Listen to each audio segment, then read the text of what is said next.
Hello and welcome.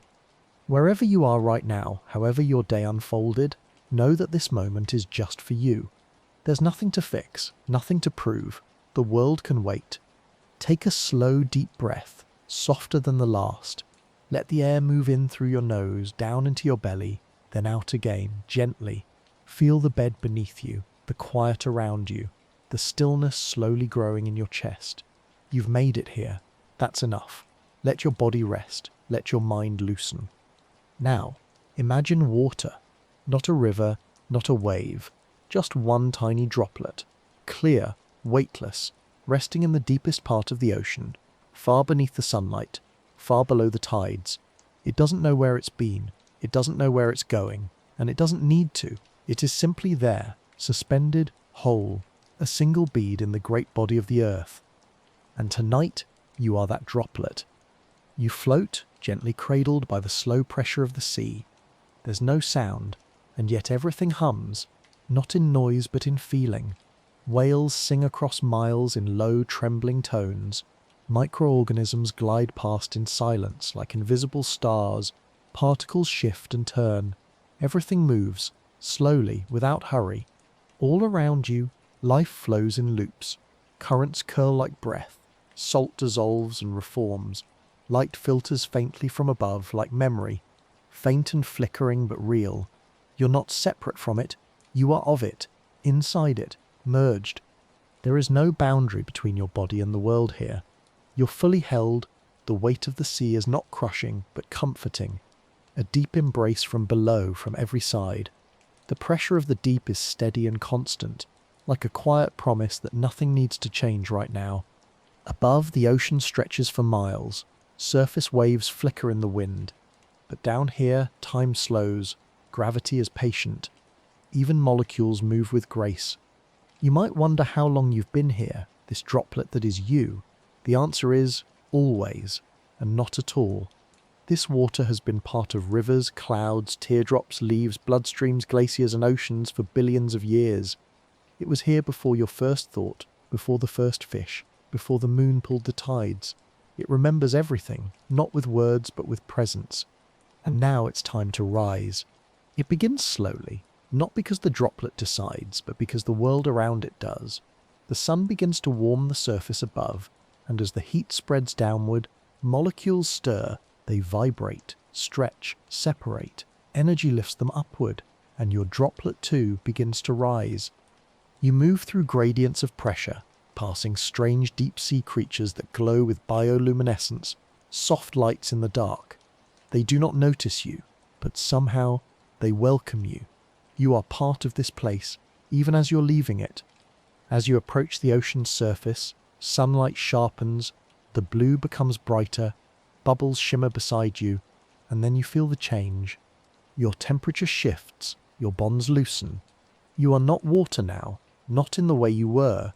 You become vapor, lighter than air, less than form, and you rise. Lifted by invisible currents, you leave the ocean behind. No splash, no sound, just release. The sea below falls away like a memory, and you float upward into sky. For the first time in what may be thousands of years, you leave the water's body and enter the breath of the world. Now you are part of the air. You move through wind, soft, cool, alive. You join other droplets that have risen from rivers and leaves, skin and soil. None of you speak, but all of you share something, the memory of motion, the softness of surrender. Clouds gather around you. They do not form suddenly, but with grace. Molecules of vapor condense, touch, hold. What was invisible becomes visible. What was dispersed becomes whole. You find yourself within a cloud. You are part of it, not riding it, but being it. You are a piece of its mist, a single note in its song. Clouds are not just fluff in the sky. They are ancient travelers filled with stories made of breath and time. From above, the world seems distant. You drift over oceans, deserts, fields. Sometimes you hover over forests where the trees exhale vapor to feed the sky. Other times you pass over mountains whose peaks brush against the belly of the cloud like old friends. You carry pieces of every place you've passed, the salt of the sea, the scent of pine, the echo of distant rivers. There is no rush. Clouds do not hurry. They listen, they wait, until the moment comes. And it always does. The temperature changes, the air thickens, your molecules join with others, you grow heavier, the sky lets go, and once again, you fall. But it's not a fall like in stories. It's not sudden or sharp. It's a return, a gentle letting go. You drift downwards through sky, through air, past birds and treetops, past rooftops and branches. You land on a leaf. You tremble there. For just a moment, a tiny gem resting in green. The leaf moves with the breeze and you move with it. You reflect the world around you, sky above, earth below, and then a drop, a slide, and you fall again. This time into soil. Dark, cool, alive. You might think of soil as just dirt, but it's not. It's a living network, a deep, hidden world. Fungi stretch like threads, connecting roots across whole forests. Microbes shimmer in wet caverns, roots breathe, the ground drinks. And it drinks you. The droplet, you is drawn into a root. A single thread, thinner than a hair, pulls you inward. You become part of a tree now, rising once more, not by evaporation, but by living pull. The tree lifts you upward, cell by cell, through its xylem, from root to trunk, from trunk to limb, from limb to leaf. And there, once again, the world opens. The leaf unfolds in sunlight, stomata, tiny pores open like mouths, and you rise again. You evaporate, not from ocean but from life itself. Back into air, back into sky, back into the breath of the world, and the journey continues. Breathe in gently. Beneath your bed tonight, far below the quiet floor, below the roots of trees and the sleeping city lights, an ocean waits, vast, deep, and alive. Not just the body of water we call the sea, but something older, more continuous. It is the memory of the planet, kept in rhythm. When you imagine the ocean, maybe you think of crashing waves or white foam under a summer sun. But that's only the surface. Beneath it, below the brightness and the noise, is another world, a world where sunlight barely reaches, a world of shadow and shimmer, where life glows in the dark and time moves more slowly. You begin there, not with your body, but with your attention. You sink, not in fear, but in curiosity. The descent is gentle. The deeper you go, the quieter it gets. Your thoughts begin to slow. The mental noise of the day loosens, and now you float not in bed, but in water. You are suspended in the deep sea, weightless, safe. Everything is slower here, even the passing of seconds. The ocean does not rush. It holds, it remembers. This is where the water droplet, your guide tonight, was born. Not born in the way humans are with ceremony and clocks, but born through cycle. Water has no beginning. Not really. It existed before the continents took shape, before there were fish to swim in it, before even the moon stirred the tides. Imagine this. 4 billion years ago, the earth cooled. Volcanic steam rose from molten rock, filled the sky, condensed and fell as endless rain. That rain became the oceans. It carved valleys and cradled life before there was a name for either. And now, here you are, in that same water. Not water like it, but water that is it. The molecules that make up your body once belonged to that early rain, to that primal sea. Inside you is a history older than time. As you float, you begin to notice things. The water isn't empty, it's full of motion, full of lightless beauty. Tiny creatures drift past, glowing with soft bioluminescence. Some flash like fireflies, others pulse like slow heartbeats. They've never seen the sun, and they don't need to. Their glow comes from within, just as yours does when your mind becomes still. These organisms live by the rhythm of currents, not clocks. Some rise and fall daily in the largest migration on Earth, not by foot or wing, but by floating. They rise at night to feed. They descend by day to hide. They live not in rush, but in cycle. All around you, particles drift, sand, shells, ancient bits of life that have been floating for centuries, each one a story, a trace of something that was alive and is now memory. Even deeper, the ocean meets the Earth's crust, and here something remarkable happens. Thermal vents, like underwater chimneys, release heat from the planet's core. Superheated water rushes out, full of minerals, full of energy, and around them, life. Tiny shrimp, blind crabs, tube worms longer than your arm. No sunlight, no plants, just chemistry. Life built from the breath of stone. You float past one of these vents now. It pulses like a hidden heartbeat. Warm, steady, ancient. If you listen closely, it almost sounds like the deep breath of the planet itself. Inhale, exhale, always moving, always feeding the deep. Scientists believe that life may have started here, not in the sunlit tide pools, but in this dark hidden world where water and heat and minerals came together in just the right way. Your droplet may have passed through that beginning, not once but many times, woven into cells, released again, carried forward. It's hard to believe how much life the ocean holds. Though we live above it, we are built from it. Your blood matches the salt of seawater. Your cells depend on the water cycle. Every breath you take, yes, even now, is made possible by plankton in the sea, tiny plants that rise with the sun and exhale oxygen into the sky. And tonight, as you lie in your room warm and still, that ocean continues to move beneath you. Tides roll in, currents churn, water evaporates and returns. Fish sleep in coral reefs. Whales sing to each other across impossible distances.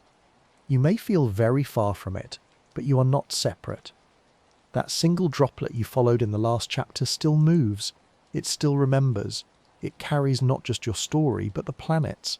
It is the great connector, the constant witness. Your body, even at rest, contains oceans. Your heart pulses like a tide. Your breath flows in waves. Your brain, cushioned in water, sends ripples of thought like sonar through your life. The ocean beneath you is not elsewhere. It is part of you. And when you surrender to sleep, it is that deep water you return to. That place of gentle darkness, that slowness, that quiet. Let yourself be drawn back into that rhythm now. No need to move, no need to think. Just let your inner tide match the one beneath your bed. Let your mind drift. Let your breath become slower. Let the weight of the day dissolve like salt. Tomorrow, the water droplet will rise again into rain, into leaves, into skin, but tonight it rests. And so can you. Sleep deepens, and the world grows softer still. The ocean beneath you quiets, but the story of the droplet does not end. No, its journey continues downward, deeper than deep, into the ancient pressurized darkness beneath the seabed. This is not just water now. It is the memory of the earth itself, a womb of stone, heat, and time. Far below the ocean floor, your droplet seeps into cracks in the crust, slipping through layers of basalt and sediment, pulled by gravity, pressed by weight. It is no longer drifting, it is being drawn. Each inch it moves is slow but determined, like time itself threading a needle. These are not places life usually visits. Here, in this silent underworld, there is no sunlight, no plant, no eye to witness, and yet water flows through deep rock aquifers, through subterranean rivers, through chambers of minerals where the earth's breath steams outward.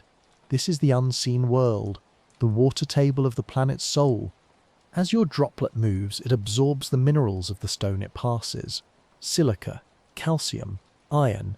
It becomes enriched, not in wealth but in memory, in the whispers of what the earth has stored. It winds through fault lines and fractures, through the ancient echoes of tectonic movement.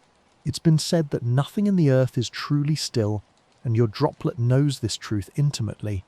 Every few hundred years, a tiny shift might change its path, redirecting it through a new chamber, a warmer vent, or toward an underground lake. These movements are silent but powerful. They are the sleeping breaths of the planet itself. You wouldn't hear them, not in your waking life, but down here, with your mind in stillness and your body at rest, you begin to sense it, a deep geological heartbeat. Now, your droplet enters one of these subterranean lakes. It is pitch black, but the water glows faintly, not from light, but from the memory of energy. Volcanic warmth, the touch of pressure, the mineral fingerprints of every rock it passed. This underground pool has no surface. It is suspended inside the earth like a hidden womb. And it is alive. Not with trees or fish, but with microbes, ancient, resilient, quietly thriving. These extremophiles, as science calls them, are unlike anything you know. They feed not on sugar or sunlight, but on minerals, on sulfur, on the gifts of stone. They are the first life and perhaps, somewhere else in the universe, the last. Your droplet, now warmed and changed, brushes against one of them. It lingers inside for a while, part of its cytoplasm, part of its survival. And then it is released again, back into the underground river. Life, even here, is flow. Nothing is kept forever. Everything continues. Scientists have only just begun to map these deep biospheres, and yet they suspect that there may be more water below the Earth's surface than above it. Imagine that. More ocean under land than in the sea. More life where none can be seen. It humbles the mind. It slows the breath. And yet you already know this, because your body too holds secrets beneath its surface. Hidden flows, deep systems, resilient life. You don't have to understand it all to feel it. Just like this droplet, you are made to move, to be shaped, to be part of the cycle, seen or unseen. Eventually the droplet is pushed upward again, not quickly, but patiently. The tectonic plates shift as they always do. Earthquakes rumble in distant lands. Lava cools. Mountains rise slowly. And water, being what it is, always finds its way out. One day, though it may be thousands of years later, your droplet will return to the surface. Maybe in a spring, maybe through a geyser, maybe inside a piece of fruit or the breath of a tree. But for now it still sleeps in the Earth's womb, suspended in silence, wrapped in stone. As you lie still now, tucked into your own quiet world, let yourself feel what it means to be held by something deeper than words. To be warmed not by the sun, but by time. To be shaped not by motion, but by patience. There is strength in slowness. There is wisdom in dark, quiet places. And so your breath deepens again, like that underground lake, still, safe, infinite. Your droplet rests tonight, but soon it will begin to rise toward the roots of trees, toward clouds and sky, toward memory and meaning. But not yet. For now you are both sleeper and seed, resting inside the earth, waiting to rise. Time shifts again. Slowly, softly, almost imperceptibly, your droplet begins to move upward. No longer drifting through vast underground lakes or resting in the stillness of stone, it is drawn now by the unseen pull of life, upward through pores of rock, toward soil, toward roots, toward the green breath of the world above.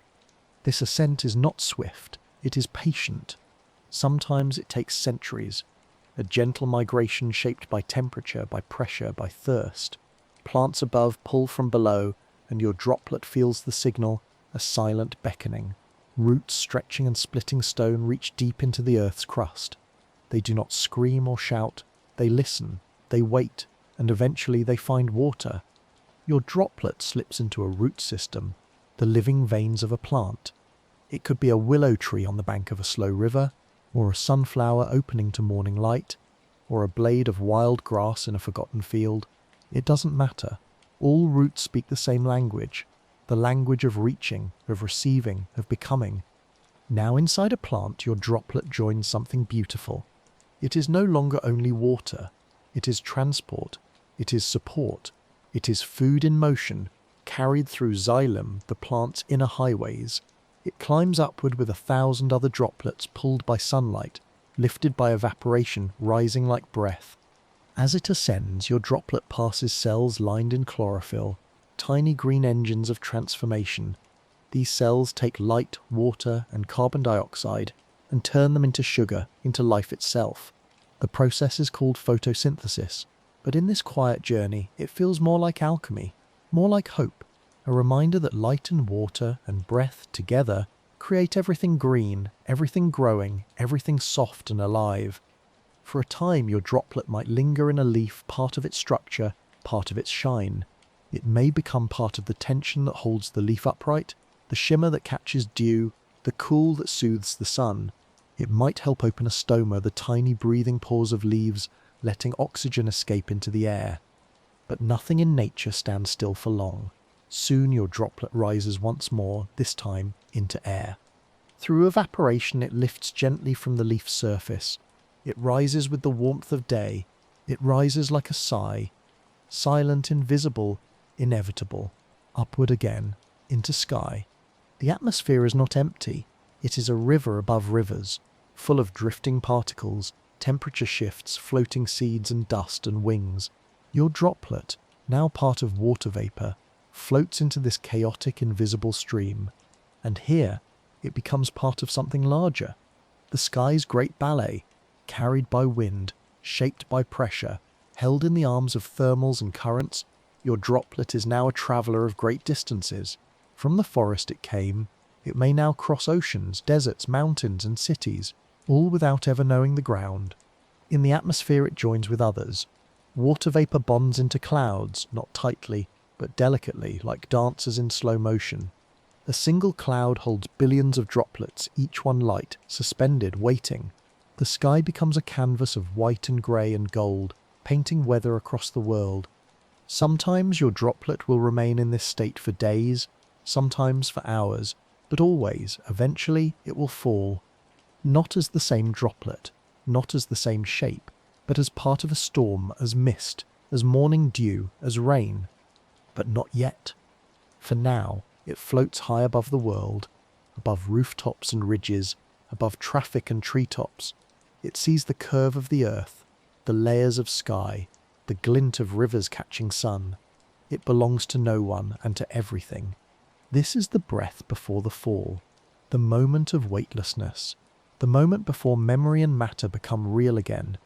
And you, listening now, are part of this cycle. Your own body breathes moisture into the air, your skin releases vapour, your lungs exhale humidity. You are not separate from this process, you are woven into it.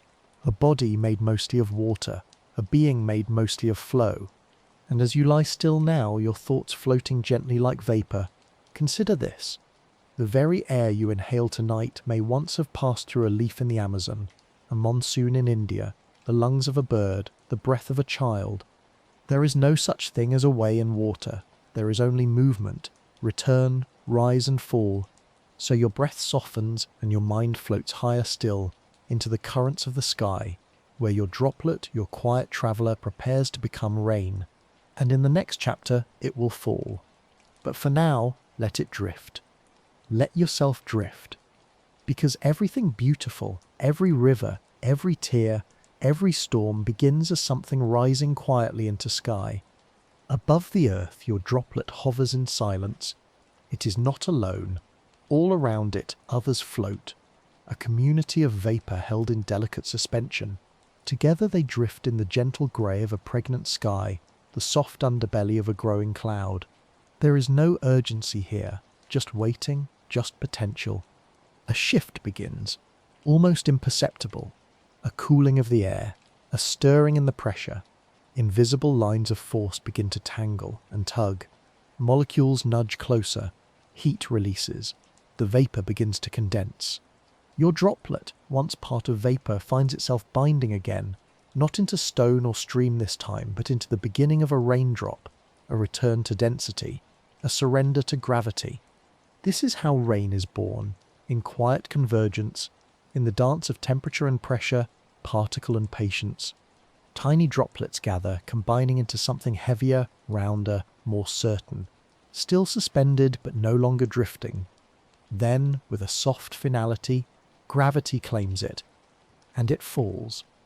Your droplet begins its descent, not as an idea or vapour or whisper, but as water again, real, tangible, pulled downward by the gentle tug of earth. It slips through sky.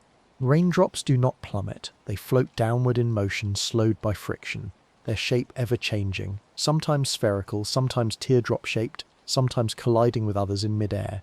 Each second is transformation, a reshaping, a choice. Below, the world waits. The first thing your droplet meets is air, layers of it shifting in temperature, in currents and turbulence. It might evaporate again before reaching the ground, lost in the shuffle of wind, or it may tumble into another droplet, merge mid-fall and grow, or it may descend clean and clear, uninterrupted. But today, your droplet falls all the way, through cloud, through wind, through sunlight filtered by mist, and finally it touches the earth, not in thunder, not in splatter, but gently, perhaps on the petal of a flower, perhaps on the bark of a tree, perhaps on the window pane of a sleeping child's bedroom. Perhaps it lands on your skin. For a brief moment, it rests. Its long journey through underground stone, through root and leaf, through air and cloud, has brought it here to this brief point of pause. This is the nature of water, to journey endlessly without memory, but to always arrive meaningfully. After the first drop falls, more follow, a symphony begins, soft rain tickles the leaves, drums gently on rooftops, pools in the dips of the earth. The world listens, plants open, soil drinks. In the body of a plant, rain becomes sustenance. In a riverbed, it becomes renewal. In a puddle, reflection. In your own palm, a story. Each raindrop carries no story by itself, but we, watching, listening, assign it memory. Meaning, we remember the way the world smells when it rains, the feeling of coolness on hot skin, the hush it brings, the way the air changes. This raindrop, your droplet, does not know where it will go next. But we do.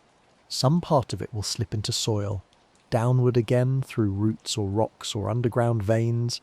Another part may be drawn by the sun's heat in hours or days, evaporating once more to begin the cycle anew, or it may join a stream, then a river, then an ocean, where it will be pulled by tides and moonlight, becoming part of a current that circles the globe. But today, your droplet rests on the earth. It is a moment of pause, of grace. In many cultures, the first rain of the season is sacred. It marks a new beginning. It cleanses, it brings scent, sound, life. Children run barefoot into it. Elders tilt their faces toward it. Animals emerge from shade to sip from puddles. Flowers bloom overnight. The earth knows this rhythm intimately, the pulse of the hydrologic cycle, the quiet breath of rain and sun and rise and fall. And now, so do you. Inside your own body, water makes up the majority of what you are. Each heartbeat pushes it through your veins. Each breath contains its vapour. Every tear you've shed, every cell you've grown, has been shaped by water's gentle labour. You are not separate from it. You are its continuation. As rain continues to fall outside your window, or in the landscape of your imagination, let yourself soften. Let yourself remember. This story is not just about water. It is about change, about return, about how something can be so familiar, a drop of rain, and yet so utterly infinite in its story. And now, as the sky continues its rhythm and the ground begins to glisten, we follow your droplet once more. It begins to slip into the soil, to be taken again into roots, into the body of a tree, or the moist breath of moss, or into an underground river winding far beneath, where it will wait.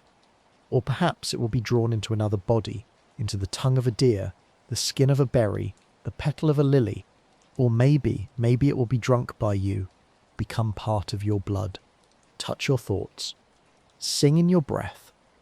Because this is the secret, water is always with you, in you, around you, teaching you how to move, to let go, to rise, to fall, to rest. And your droplet, the one you followed since the deep crust of the earth, is not finished yet. Not even close. Your droplet, once cloud, once stone, once rain, now finds itself drawn into the intricate living machinery of a body. Maybe it enters through the soft sip of cool water, slipping past lips in the stillness of morning.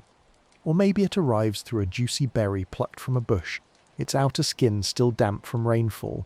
However it enters, your droplet does not stay idle. The body welcomes it instantly, efficiently, reverently. Swallowed, it flows through the esophagus, smooth and calm. There are no crashing tides here, only coordinated movement, muscular waves guiding the droplet down, not with urgency, but with precision. The stomach is not where it ends up. It is merely a passage. Quickly, your droplet is absorbed into the bloodstream, into circulation, into motion once again. This is no longer the wild rhythm of the ocean or the patient stillness of cloud vapour. This is something entirely different. This is life. Within seconds, your droplet is travelling through a labyrinth of arteries and veins, sweeping through a vast map of existence. Every heartbeat pushes it forward, pulses of pressure opening doors and closing others, guiding its journey like a river split into countless streams. It may pass through the liver, where cells sort and check it. It may glide through the kidneys, where filtration shapes its destiny. But much of it, most of it, continues onward, slipping through blood vessels smaller than a hair, through narrow capillaries woven into the fabric of your body. And it listens. It listens to the demands of every cell, because that's the quiet miracle of this part of the journey. Water is never alone here. It's part of a partnership. Your body doesn't just house water, it depends on it. Every cell, every neuron, every heartbeat relies on the presence of this gentle traveller to carry oxygen, remove waste, conduct electricity, transmit thought. In your brain, water cushions. In your spine, it surrounds and supports. In your joints, it lubricates. In your muscles, it fuels contraction and repair. In your skin, it brings softness and glow. It is not just in you, it is you. Roughly 60% of your body, more in babies, less with age, is water. Not stored away, but active, responsive, alive. Water doesn't merely slosh in your stomach. It participates in thought, emotion, memory. Even now, your droplet may be travelling toward your brain. There, it might flow alongside electrical impulses passing through the blood-brain barrier, one of the most selective and protective systems your body has evolved. Not everything is allowed through, but water is trusted. Your droplet may now be helping form the fluid that bathes your brain, cerebrospinal fluid. This clear, cushioning substance protects the brain from impact, removes toxins, and maintains pressure. It pulses gently with your heartbeat, keeping time with your very consciousness. And while the brain rests, especially in sleep, this fluid becomes a cleansing river, removing what the day has built up. It's a silent housekeeper, dusting the corners of thought, preparing the mind for dreaming. Meanwhile, your droplet may split again, for water in the body is not fixed in form. It passes freely from blood to cell to lymph to sweat. It becomes part of digestion, of heat regulation, of breathing. When you cry, your droplet may become part of a tear. When you run, it may exit through a bead of sweat on your brow. When you laugh, speak, yawn, vapour leaves you, carried on every exhale, released into the world again. Water enters the body as visitor, but it leaves as story. And it doesn't always leave quickly. Some water molecules remain in the body for weeks. Some are exchanged every day, but each has its role. There's a wisdom in the timing. Some researchers believe that water may influence cellular structure far more than we yet understand, that it may even hold a form of memory, not in the human sense, but in a subtle, energetic way, as if water, having passed through a tree or a stone or a blood vessel, carries the essence of that experience forward. Is this provable? Perhaps not fully, but it is poetic. And in poetry too, we find truth. Back in your bloodstream, your droplet continues its quiet task. Perhaps now it's part of digestion, helping to break down nutrients, dissolve substances, transport vitamins. Or perhaps it has found itself in the alveoli of the lungs, tiny balloon-like structures where gas exchange happens. Here, the droplet helps carry carbon dioxide out, oxygen in, breath and blood and water meet. The air you breathe joins the water you drank. Systems merge, experiences blur. And still, the journey continues. At some point, your droplet will be excreted through sweat, through breath, through urine, not lost, merely released, returned. And once it leaves your body, the cycle resumes. It will evaporate, rise again into the sky, fall again as rain, nourish again, enter again.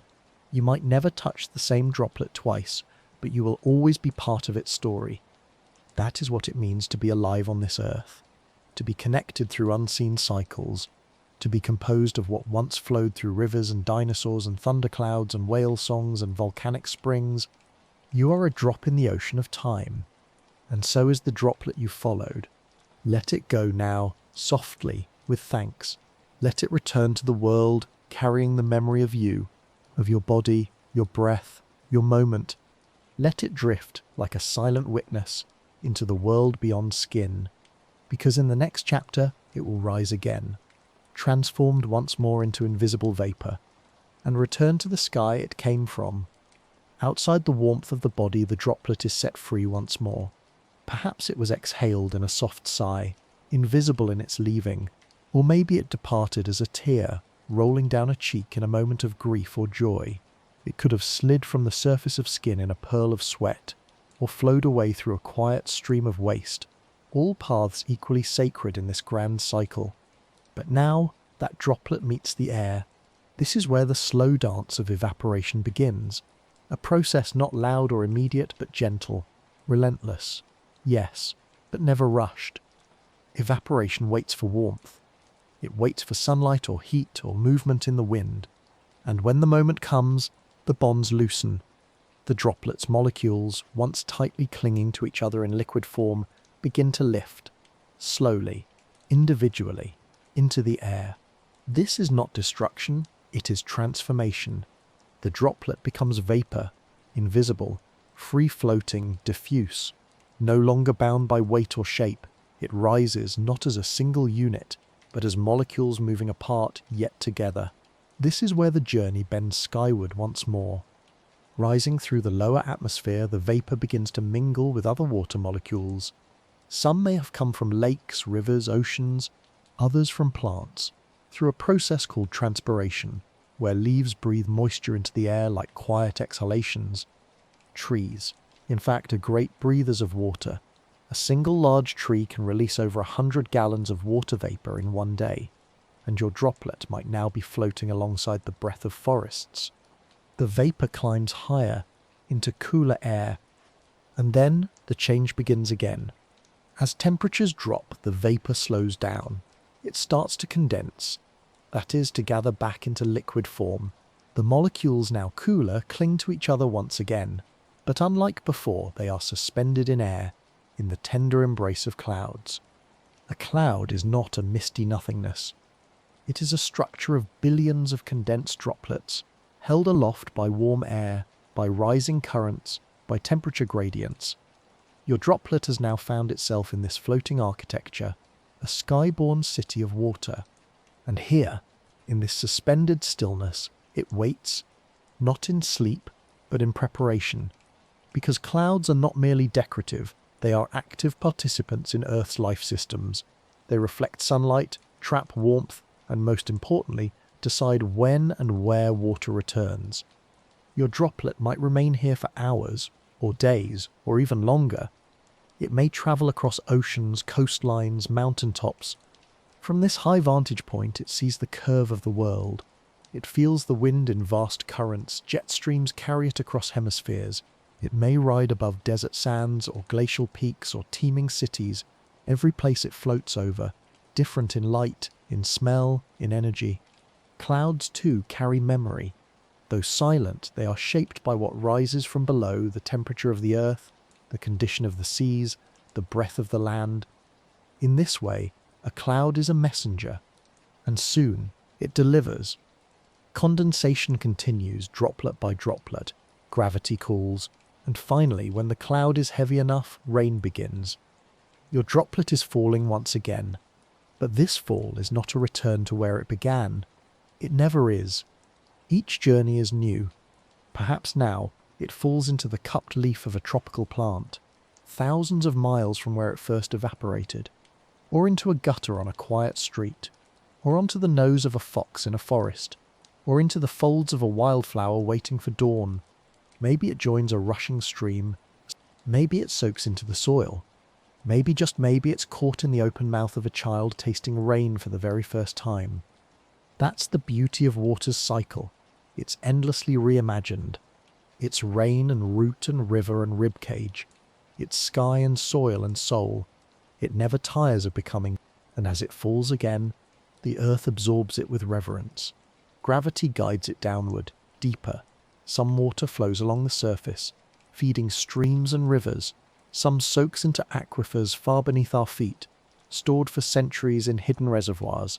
Some lingers just below the roots of plants, nourishing life without ever being seen.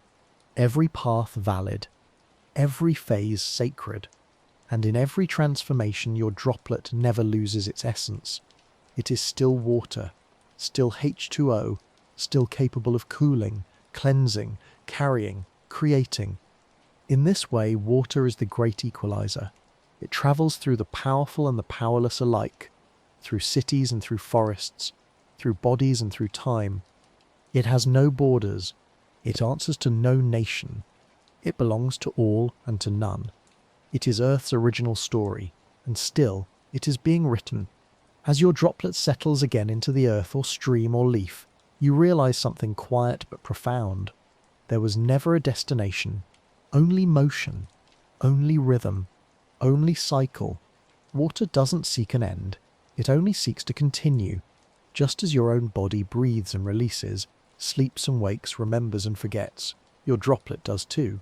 It flows in its own kind of consciousness, not thought perhaps, but pattern, not memory, but echo. And as it prepares to rise once more, in the heat of the sun, in the curl of wind, in the breath of a tree, it carries you with it. Your droplet has been stone and storm, blood and cloud, silence and song, and now it becomes potential again, ready to begin again, ready to return. The water you drink today is old, older than the trees outside your window, older than the mountains whose peaks slice the sky, older than the continents in their current shape, perhaps even older than Earth itself. This fact is not loud, not often mentioned, but it is true. Each droplet of water, each molecule of H2O, is part of a lineage that stretches back billions of years. The same water that rolls across your tongue once coursed through the veins of prehistoric creatures, shimmered on the scales of long-extinct fish, and steamed from the breath of volcanic earth. To understand water is to understand time, and to understand time is to step outside of it for a moment and listen. Close your eyes and imagine the world not as it is, but as it was. Earth, early and violent, not yet green, not yet quiet. A newborn planet cloaked in heat and chaos. Volcanoes erupt without end. The sky is choked with carbon and lightning and ash. The crust shifts and tears. The air is not yet kind to breath. But even here, water exists. Perhaps not in pools or rivers, but in vapour, in clouds of gas, in comet ice crashing into Earth. Some scientists believe much of our planet's water was delivered by celestial messengers, icy bodies from the far reaches of space, flung toward Earth during the great bombardments of the early solar system. Those collisions, destructive, yes, were also blessings.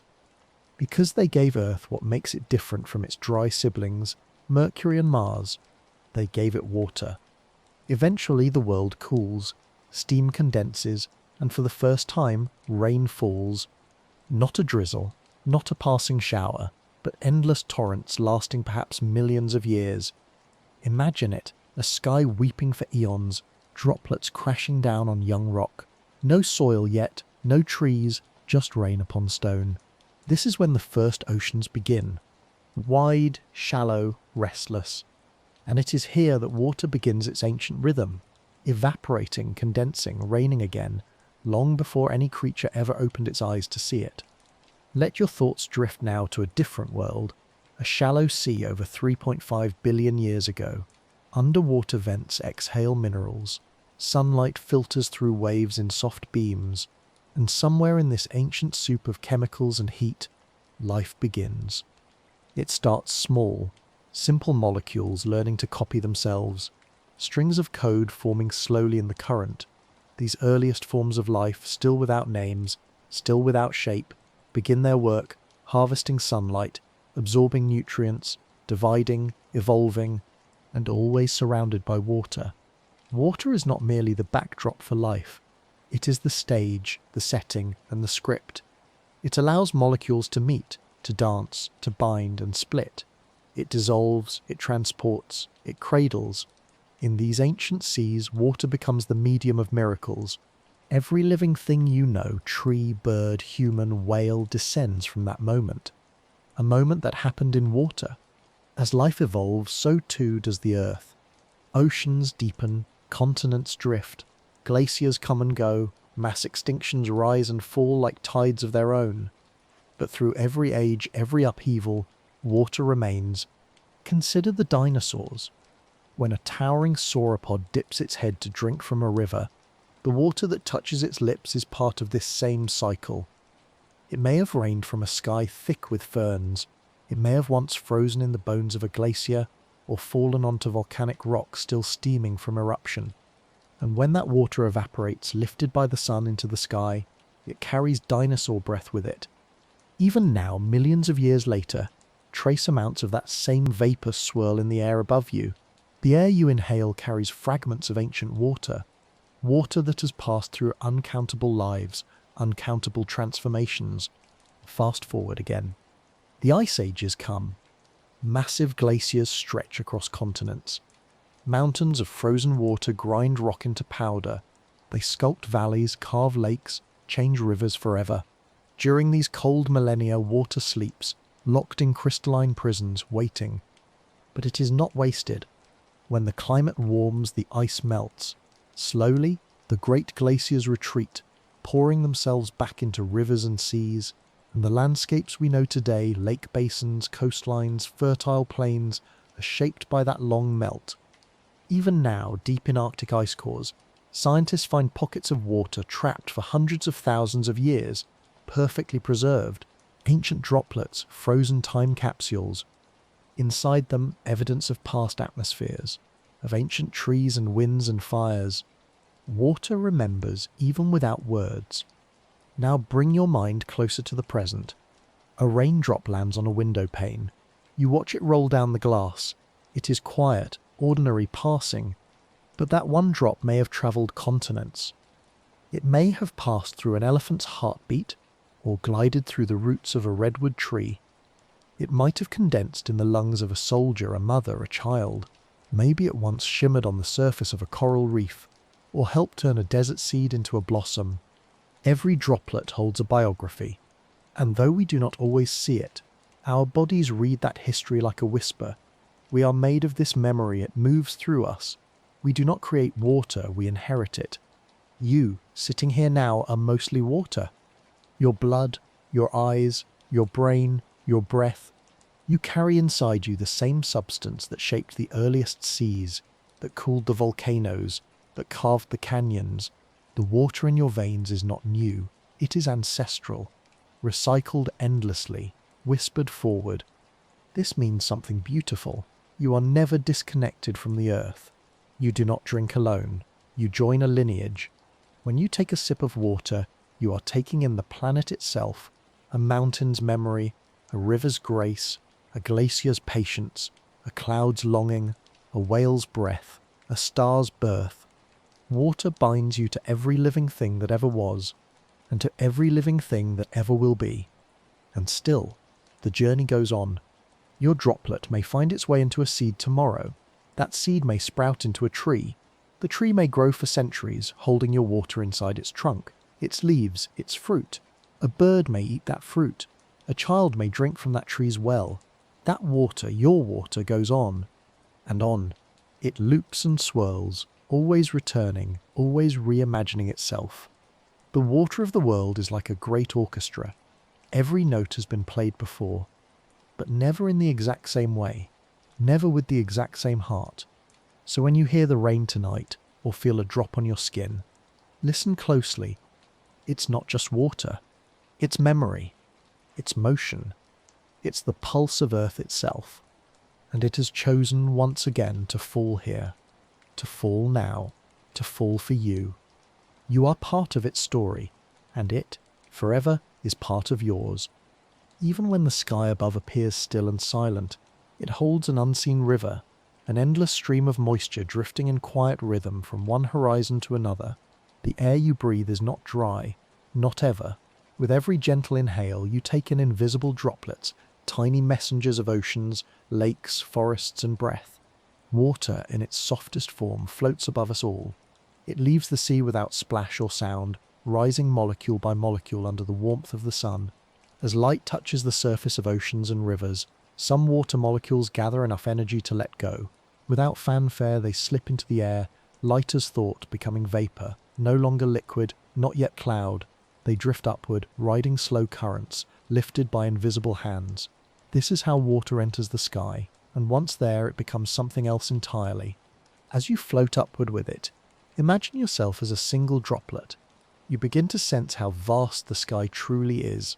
This space above, so easily taken for granted, is a wide ocean of air moving always, carrying everything. You move with it, joined by countless others who have risen from waves and puddles, from soil and leaves, from sweat and breath. Together you form a soft cloud of vapour, unseen yet present, suspended in motion. You pass through layers of air, each one cooler than the last, and as the temperature drops, something begins to shift. The vapour slows, condenses, transforms again. Molecules gather and cling to one another, forming tiny droplets so small they can still float on the wind. This is where clouds begin, not with thunder or drama, but with stillness and touch. You become part of a cloud now, a delicate constellation of water suspended in sky. From the ground, you look like fluff. From within, you feel like a gathering. Each droplet around you has its own history. Perhaps one rose from a Pacific tide, another from a child's breath, another from the dew of a mountain pine. Together, you drift.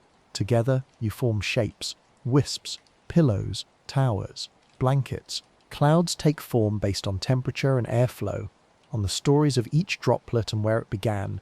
Some are light and feathery, high in the atmosphere. Others are thick and dark, heavy with potential. You do not know when you will fall, but you will.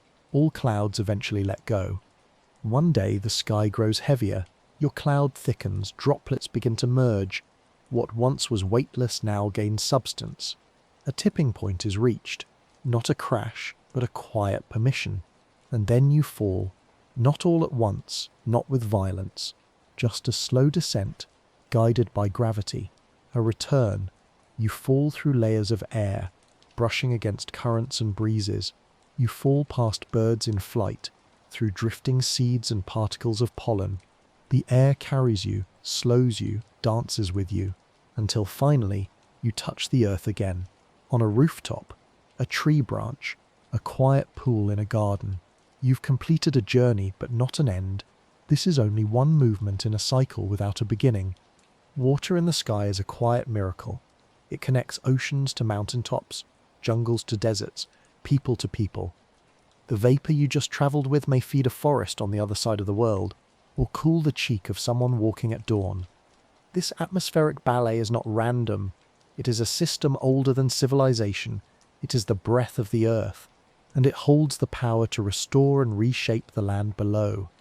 A monsoon can feed crops that sustain millions. A passing mist can save a beetle in the desert. A single storm can carve canyons in stone.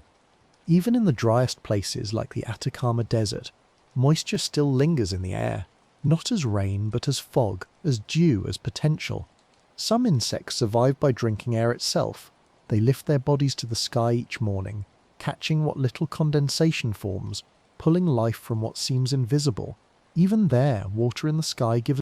The clouds above you tonight might have come from somewhere far away. Perhaps their droplets were born in the sweat of a running deer, or the steam rising from a hot spring, or the spray of a wave that crashed centuries ago. Water remembers, not in words or thoughts, but in motion, in rhythm, in return. And in your own body, this motion continues. You too release vapour into the air. With every breath, every sigh, every word spoken into the chill, your body returns water to the sky. The process is seamless. Without trying, you are part of the exchange. You carry the memory of oceans in your lungs. You send whispers of rivers back into the wind. The sky is not distant. It is not other.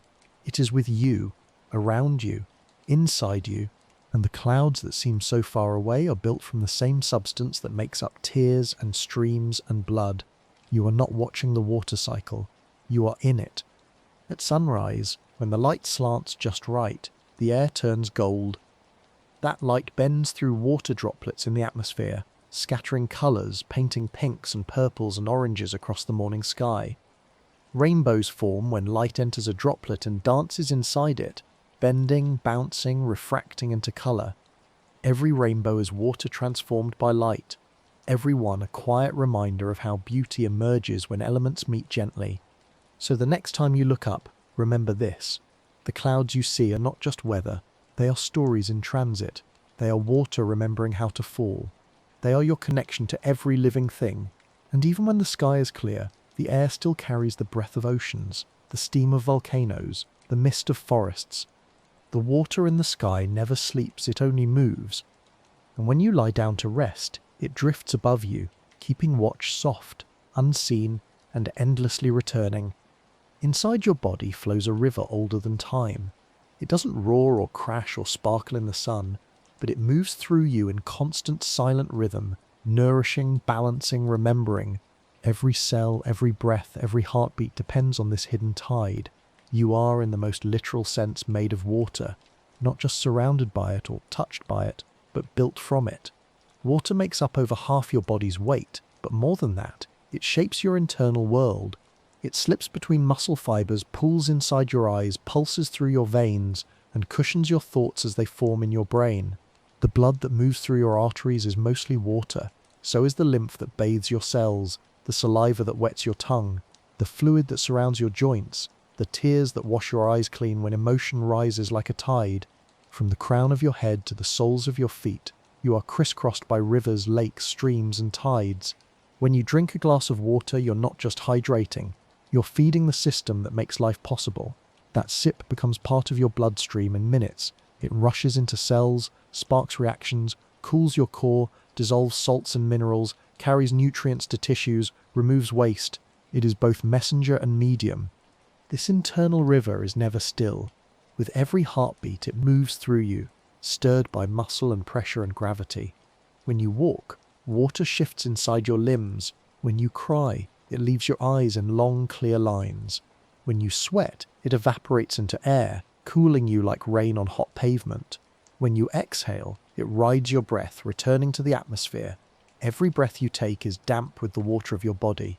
You are never separate from the cycle, and yet, despite its constant presence, this water often goes unnoticed, because it is quiet, because it is always there. But inside your body, it is doing something miraculous. It is translating thought into motion. It is maintaining balance. It is protecting you. Imagine the blood in your veins, rich, red and warm, yes, but mostly water. This river carries oxygen from your lungs to your toes in seconds. It collects carbon dioxide and brings it back to be released. It ferries glucose, amino acids, hormones, immune cells, all riding on the back of water, like travelers in a flowing current. If your blood thickens even slightly, if you lose just a little too much water, your heart must work harder.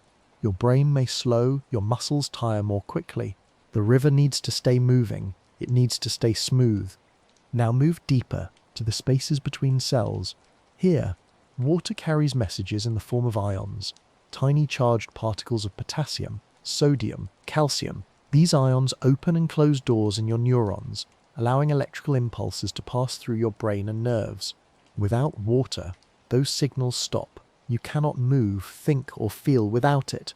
Go even further into a single cell. Water fills the cell like a soft ocean, surrounding organelles, supporting the machinery of life. Enzymes work only in water. DNA coils and uncoils in it. Proteins fold, membranes flex, reactions spark, all in the presence of this fluid. Inside the cell's nucleus, water surrounds your genetic code. It keeps your instructions safe and helps copy them when needed. Life at the smallest scale depends on water behaving just right, polar, flexible, a perfect solvent. It is not just filling space, it is enabling everything to happen. Your brain floats in water, not metaphorically but physically. Cerebrospinal fluid cushions it inside your skull, reducing its weight, absorbing shock, maintaining chemical balance. This fluid moves slowly, washing your brain in cycles, removing waste, distributing nutrients. At night, while you sleep, this flow increases. It clears out what the brain no longer needs, metabolic byproducts, leftover neurotransmitters, fragments of memory. Without enough water, this cleaning slows. Fog creeps in, you wake up tired, confused. You are not just tired, you are dehydrated. The river has receded, but it returns, with a sip, a meal, a breath. Water re-enters and begins again. Your body is wise in this way. It knows how to keep water moving where it's needed. The kidneys filter blood around 50 gallons a day, pulling out waste, returning the rest. They decide how much water to hold, How much to send out? The signals come in the form of thirst.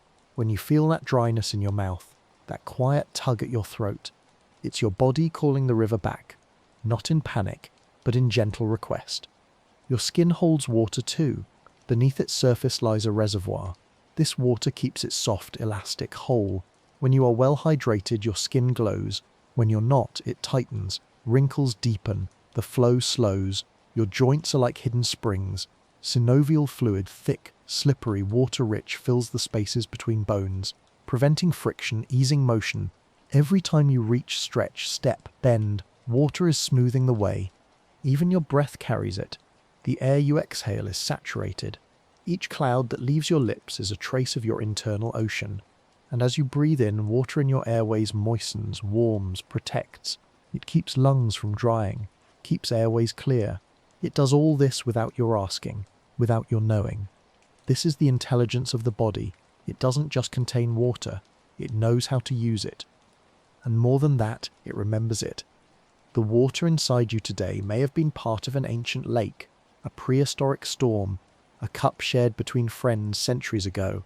It may have passed through trees, rivers, animals. It may have once filled the cells of someone you'll never know. That same water now carries the messages of your biology. It brings your nutrients, it buffers your thoughts, it brings your heartbeat to life. This is what it means to be alive, to be a river wrapped in skin. Your emotions ride this river too. Tears well up during sorrow and joy. Not because the body malfunctions, but because it knows how to release. Tears carry stress hormones, salts, proteins. They signal to others that you feel. They clean the eye, they cool the face.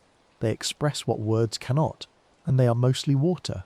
Even your laughter, even your silence is shaped by this flowing force.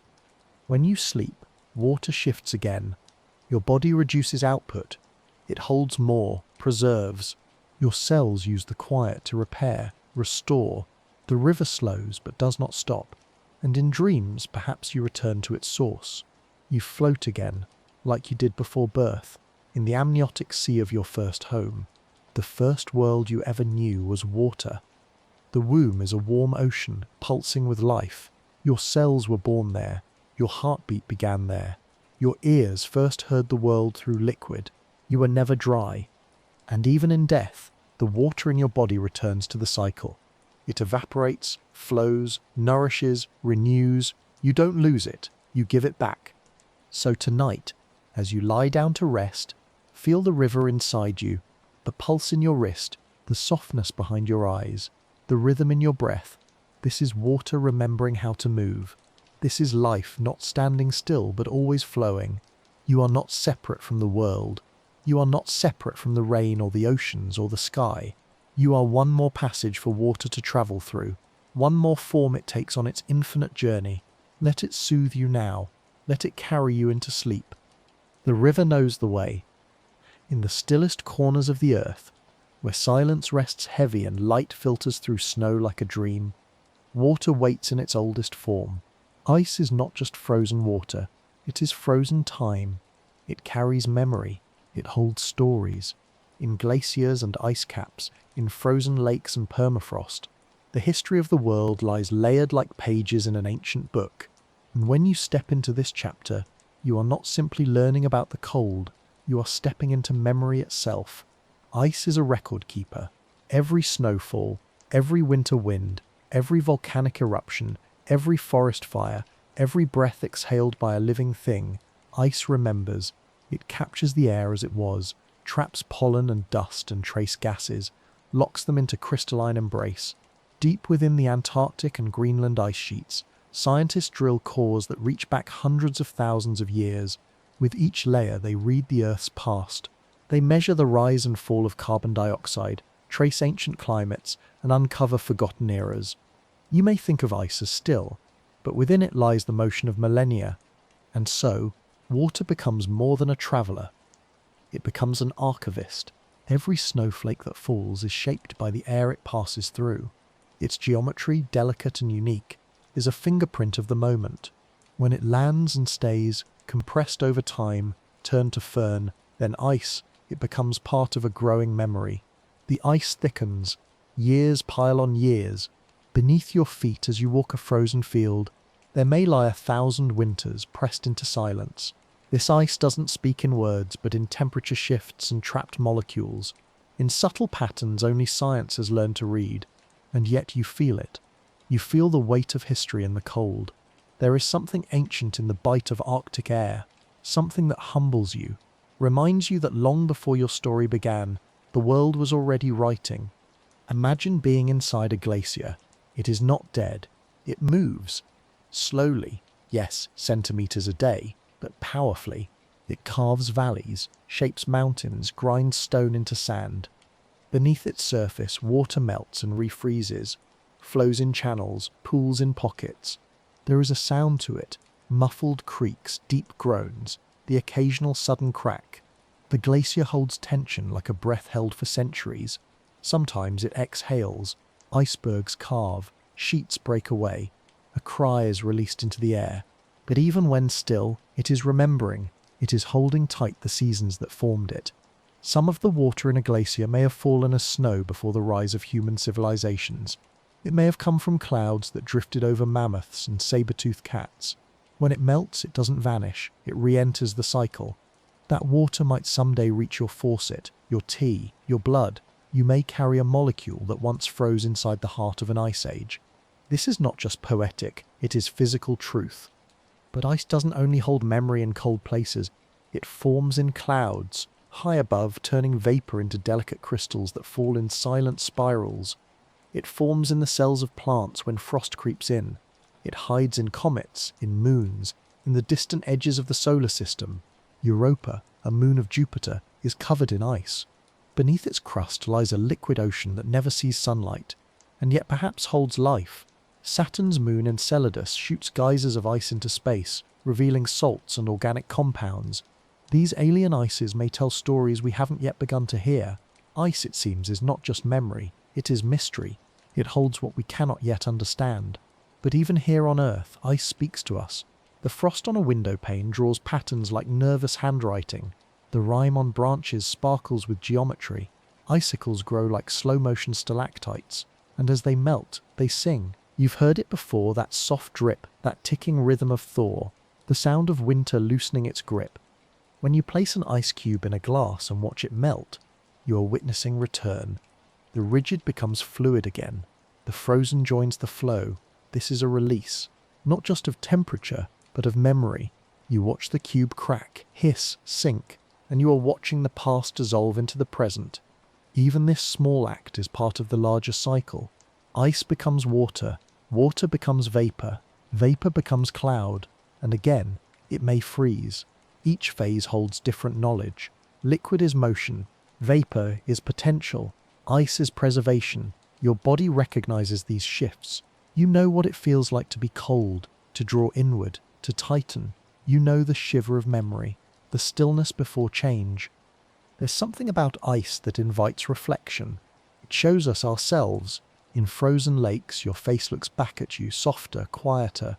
The surface is still, but below, fish move slowly. Algae wait. Life doesn't stop, it adapts. Some frogs survive winter frozen solid, heart stopped, blood crystallized. In spring they thaw and wake. Some seeds buried in permafrost sprout after tens of thousands of years. Even in the deepest cold, life endures. Water remembers how to begin again. And we too carry these memories. Not just in our minds, but in our tissues. Our bodies remember cold. They constrict blood vessels in the skin to preserve warmth. They huddle inward. They learn to burn fuel for heat. In polar peoples, generations have shaped genetics to retain warmth more efficiently. Ice has shaped our evolution, our culture, our stories. Ice ages pushed humans across continents. Frozen rivers became roads. Glacial melt carved valleys where we now plant fields. In Norse myth, the world begins with ice and fire. In countless tales, snow brings stillness, danger, magic. Children catch snowflakes on tongues. Elders whisper of winters long past. Poets write of frost and memory. Always, ice is more than cold. It is a teacher, a mirror, a pause. You may not live near a glacier, but you have known ice. In drinks, in storms, in morning frost. It has touched your lips, stung your cheeks, softened your gaze. It has asked you to slow down, to listen, to wait. This is its wisdom, that not everything must move quickly, that some truths take time to form, that beauty can be still, and that silence can hold everything. Tonight, as you drift towards sleep, imagine lying on a vast ice sheet. Above you, stars sparkle. Below, layers of history hold steady. You are not cold, you are protected. The air is clear, the silence is deep. You feel the presence of time, not as pressure, but as peace. The ice beneath you holds memories you don't need to recall, but can rest upon. You are carried by ancient water, held by frozen wisdom. The glacier does not ask you to understand. It only asks you to be still. And perhaps, as you sleep, part of you will drift back through the layers to winters long past, to snow falling in a forest where no humans had yet walked, to a time when the world breathed in a rhythm older than memory. You return not to change anything, but to remember what stillness feels like, what silence can teach, what water knows when it rests. The ice remembers everything, and now, so do you. Beneath the rolling skin of the sea lies something deeper than depth itself, an ancient memory, vast and slow and resonant. The ocean does not merely hold water, it holds time. Each current, each wave, each salt-crusted breeze carries echoes of a world far older than we can touch. To look out across the ocean is to stare into the collective history of the planet, where water has never left, only transformed, only cycled, only remembered. From the first rains that cooled the young earth to the silent drifts beneath polar ice, the ocean holds every secret. It knows the beginning, and it carries that memory in silence. You begin to understand this when you listen, not just with ears, but with your whole being. The sound of the sea is not just water moving, it is language. It is a slow, persistent hymn sung in tones too wide for words. Each swell is a syllable in a story that began 4 billion years ago. Each wave that breaks on the shore is the breath of something vast and awake, and deep below, where sunlight never reaches, where the pressure would crush a cathedral, water still moves. It glides through underwater canyons, flows across abyssal plains, and wraps around the globe in quiet circulation. The thermohaline conveyor belt, what scientists call the Great Ocean Current, moves like a bloodstream for the planet, taking centuries to complete a single loop. It transports heat and salt, oxygen and memory from pole to pole. In this silent transit, the ocean regulates the world. It keeps climate in balance. It feeds storms and nourishes life. It holds all the unresolved thoughts of Earth, as if waiting for someone patient enough to hear them. And then there is the salt. Every drop of seawater carries the trace minerals of mountains long since worn down. The taste of the ocean is the taste of stone dissolved by time. It's what remains after rivers have sung the land away, grain by grain, drop by drop, into the waiting arms of the sea. You carry salt too in your blood, your tears, your cells. Your body is a memory of the ocean. You emerged from it, not just in the cradle of evolution, but in your own gestation. The amniotic fluid that held you before you took your first breath. It echoed seawater. Your earliest days were spent floating, eyes closed in that warm saline world. You are not separate from the ocean. You are a continuation of it. Beneath the surface, life thrives in every form imaginable, and some forms that aren't imaginable at all. In coral reefs, life explodes in colour and pattern, in symbiosis and song. Reef fish dart like scattered thoughts. Anemones sway with the rhythm of tides. Whales sing across thousands of miles, their low frequencies moving through the deep like dreams. These songs are memory too, social, familial, migratory. The mother whale teaches her calf the roots of the world. Turtles return to the same beach where they were born, guided by magnetism and memory. Salmon fight rivers upstream, recalling somehow the taste of the stream they first swam in. In the ocean, memory isn't stored in books or brains alone, it's embedded in the way life moves. And then there are the things the ocean forgets. Shipwrecks swallowed by silt, lost cities drowned beneath waves, myths and monsters imagined in its darkest corners. We tell stories about the sea, not just because we fear its depth, but because we recognize ourselves in its complexity, calm and storm, clarity and mystery. The ocean reminds us that we are not supposed to understand everything. That part of existence is to float, to trust, to be carried, And even as we study the tides, measure the salinity, chart the currents, we still can't know it all. There are trenches we have never seen, species we have never met, songs we have never heard. And yet, the ocean knows us. It has witnessed every breath we've ever taken. Every civilization has risen and fallen by its shorelines. It has shaped our trade routes, our weather patterns, our myths and economies. Cities breathe with the sea's rhythm, coastal fog, morning tides, the distant sound of a foghorn. Even far inland, you are not immune to its memory. The clouds above you may carry evaporated seawater. The rain on your window may have risen from a coral lagoon. You drink, perhaps without realizing, the echo of waves. Dive deeper still, and you reach the midnight zone, a world without sunlight where pressure is immense and time moves slowly. Here, bioluminescent creatures light their own path. Here, water is still and old. It is said that in the deepest trenches of the ocean, water may be 1,000 years old before it sees the surface again. 1,000 years of stillness, of silent remembering.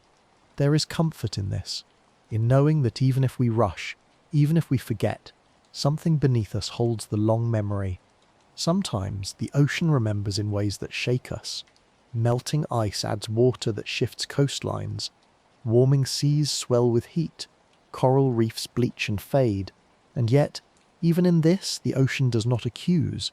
It simply reflects. It holds the choices we have made and offers us still the chance to listen, to heal, to change. Because water is resilient. It adapts. It evaporates and returns. It washes clean. And the ocean, though vast, is intimate. A single shell holds the sound of its waves.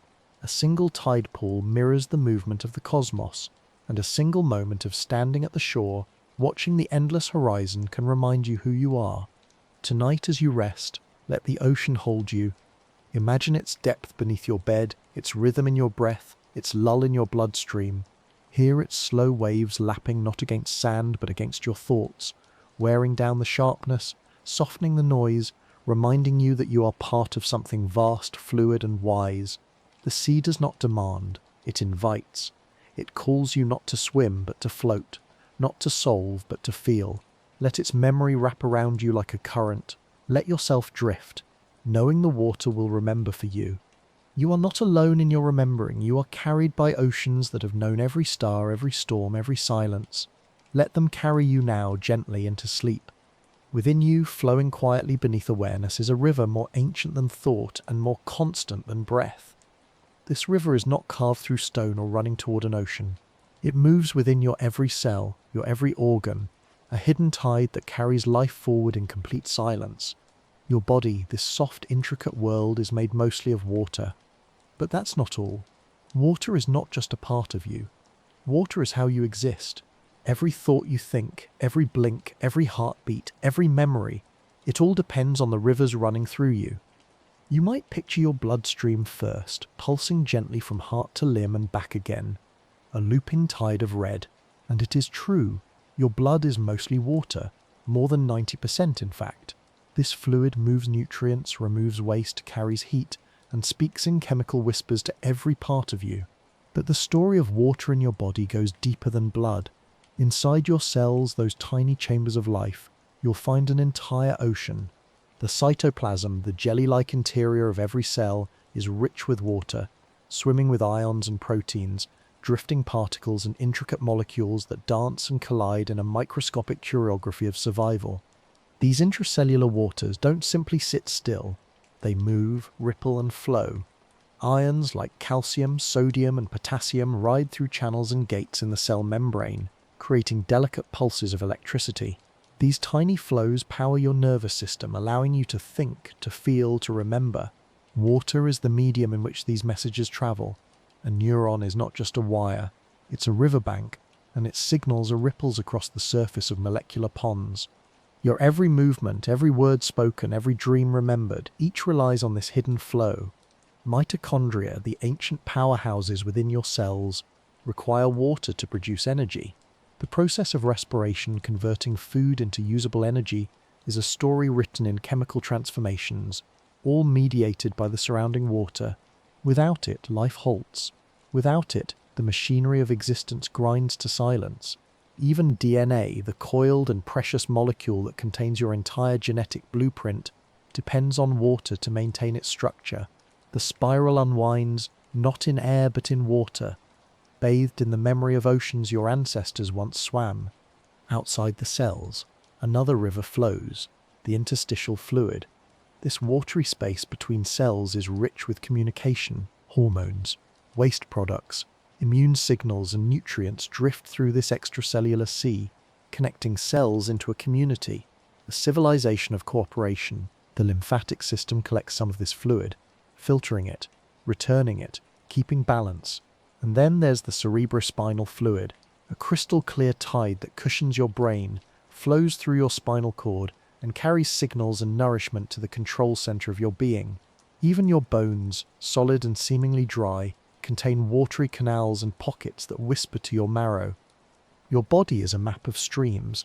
Saliva begins digestion, mucus protects and cleans, tears lubricate and express emotion, synovial fluid allows your joints to move smoothly, the fluid within your eyes refracts light to allow sight, the amniotic fluid once cradled you before you ever breathed, and every exhale releases water vapor into the air, a gentle reminder that you are always cycling, always giving and receiving. But this water is not passive. It isn't just background. Water, especially inside your body, seems to have a kind of intelligence. Scientists have observed that water molecules can align and shift depending on the surfaces they meet, especially around proteins and membranes. They form structures, fleeting, delicate but essential. It's as if the water knows how to hold space for life to happen. Some researchers even speculate that water plays a role in protein folding, in signal transduction, in the quantum level processing that may happen in your brain. Nothing within you acts alone, and water is the universal conductor of this biochemical orchestra. As you sleep, your body shifts its water gently. The glymphatic system, a kind of cleansing tide in the brain, activates during deep rest. Waves of cerebrospinal fluid wash through your brain tissue, clearing metabolic waste, softening the mind for the next day's work. It's like a gentle tide pulling away sand, cleaning the shore before morning. Without this internal washing, clarity fades, memory blurs, and exhaustion grows. This is why sleep restores, not just through rest, but through flow. And your emotions? They too rise and fall in rhythms shaped by your internal waters. Cortisol and adrenaline, the messengers of stress, move through your bloodstream. Oxytocin, the hormone of bonding, floats through your tissues. Serotonin, the mood stabilizer, pulses with your cellular chemistry. Your internal river doesn't just nourish the body, it shapes your experience of the world. You cry when overwhelmed, you sweat when afraid, you salivate when hungry, you blush, you swell, you leak, you shine. Your feelings move with water. Even memory may be more fluid than we think. Some neuroscientists believe that consciousness itself depends on the movement of ions and the hydration of neural tissue, that how well you recall something, how well you focus, even how well you love, may depend not just on the structure of your brain, but on its flow, on whether the waters inside you are calm or chaotic, on how hydrated, quite literally, your mind may be. And so the ancient droplet continues its journey, the one that fell as rain on a forest, that became part of a root, that climbed into fruit, that was swallowed in a bite, that passed through your stomach, that entered your bloodstream, that became part of you. It now moves through your inner rivers, it listens, it carries, it helps you think, speak, dream, and eventually it will leave through breath, through skin, through release. It will return to the world and begin again.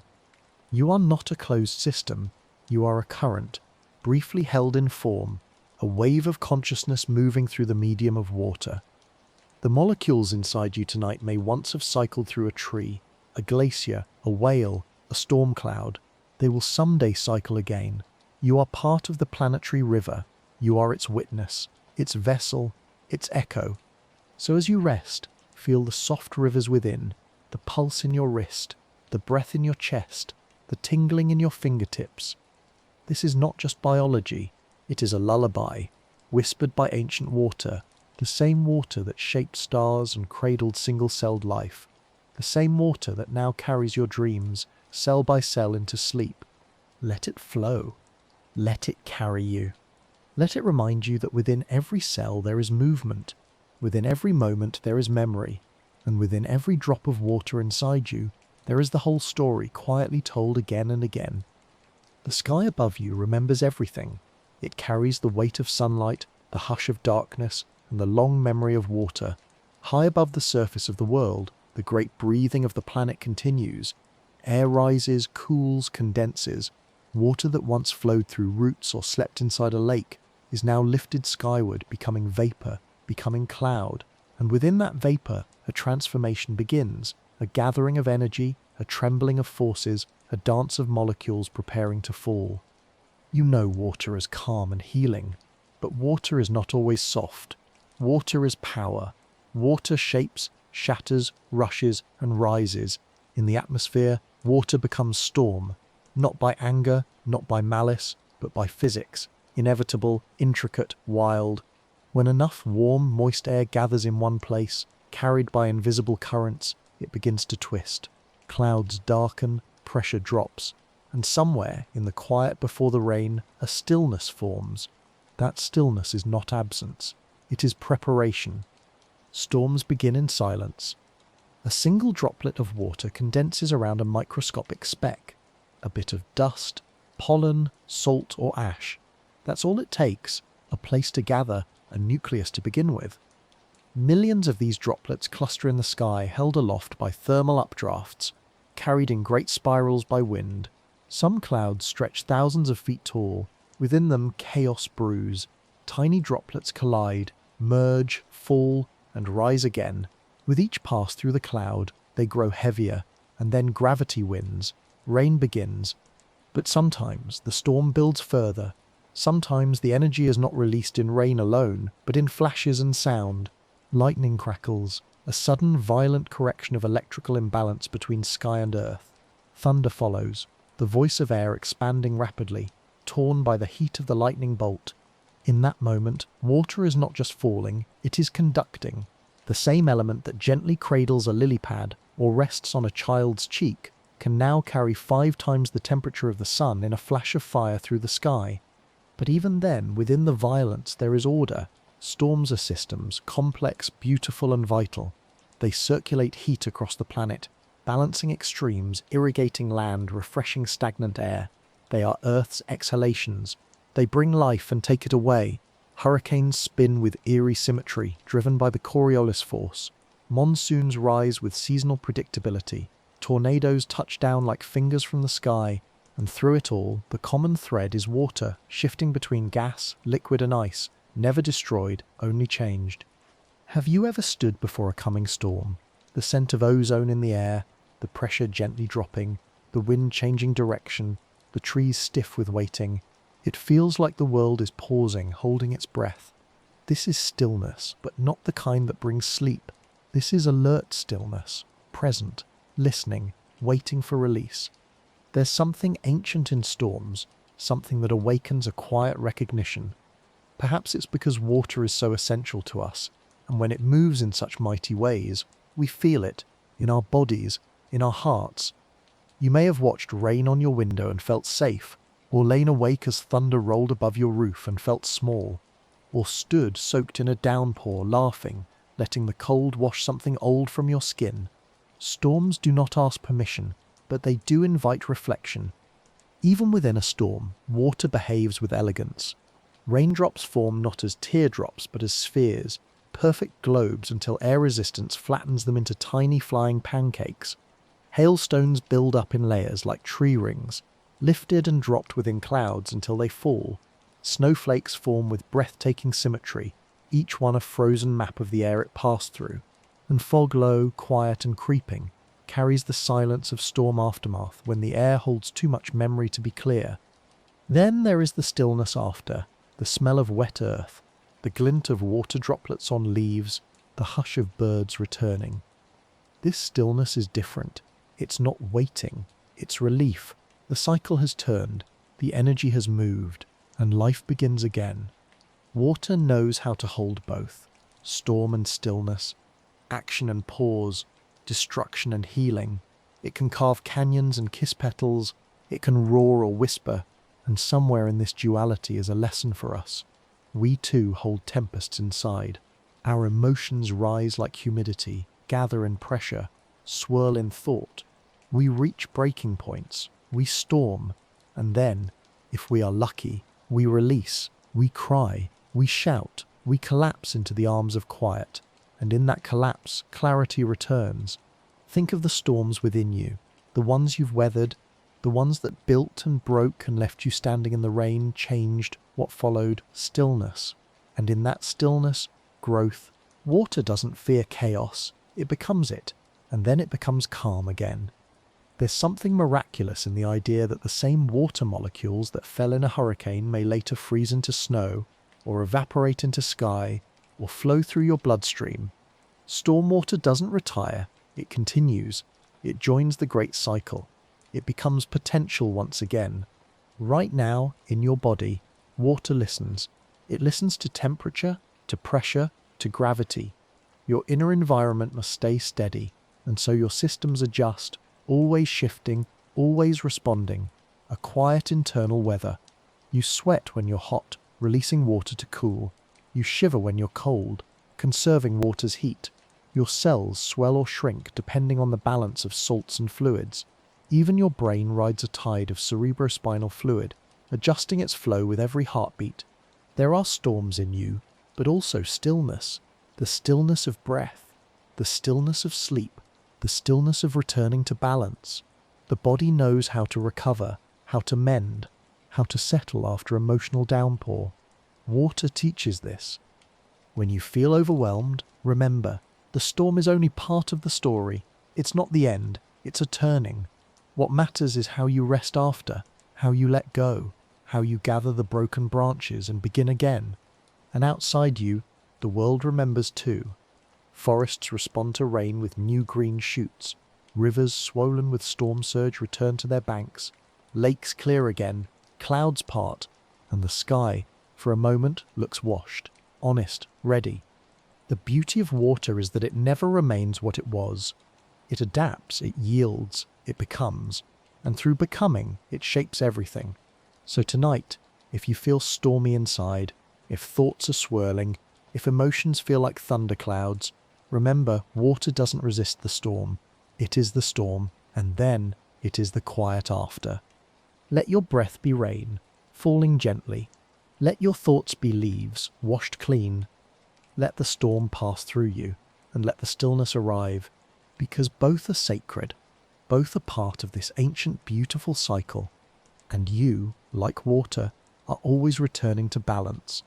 Rain doesn't simply fall, it speaks.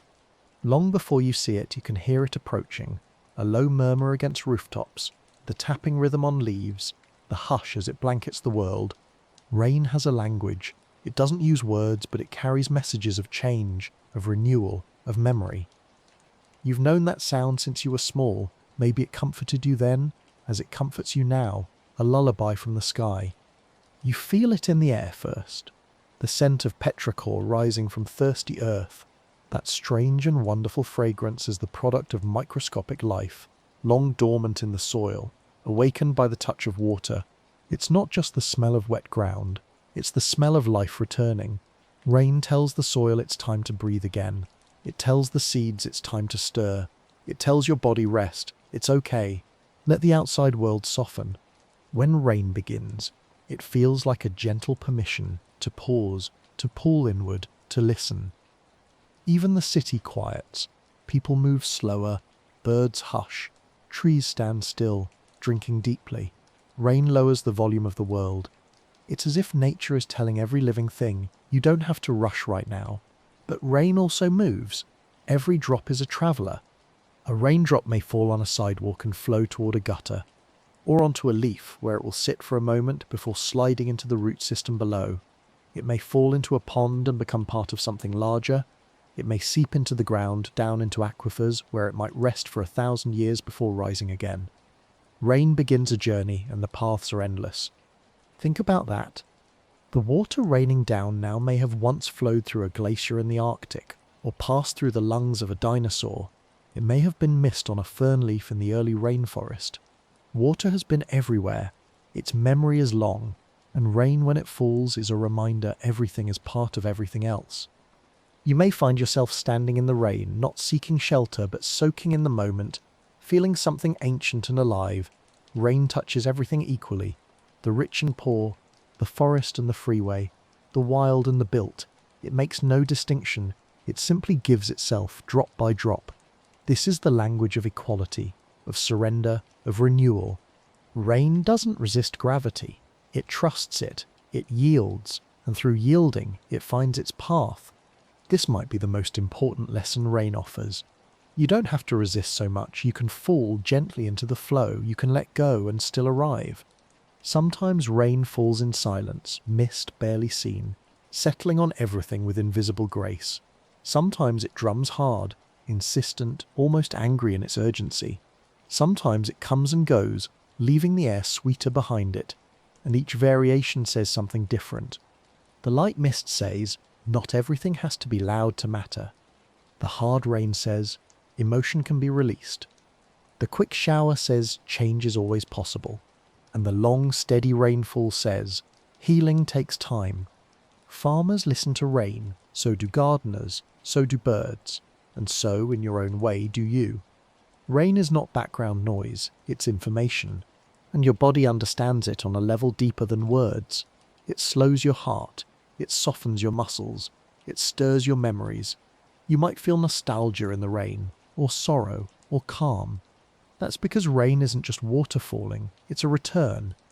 When you were in the womb, you were surrounded by fluid. Sound travelled differently there, softer, deeper. Rain sounds echo that memory, that closeness, that shelter.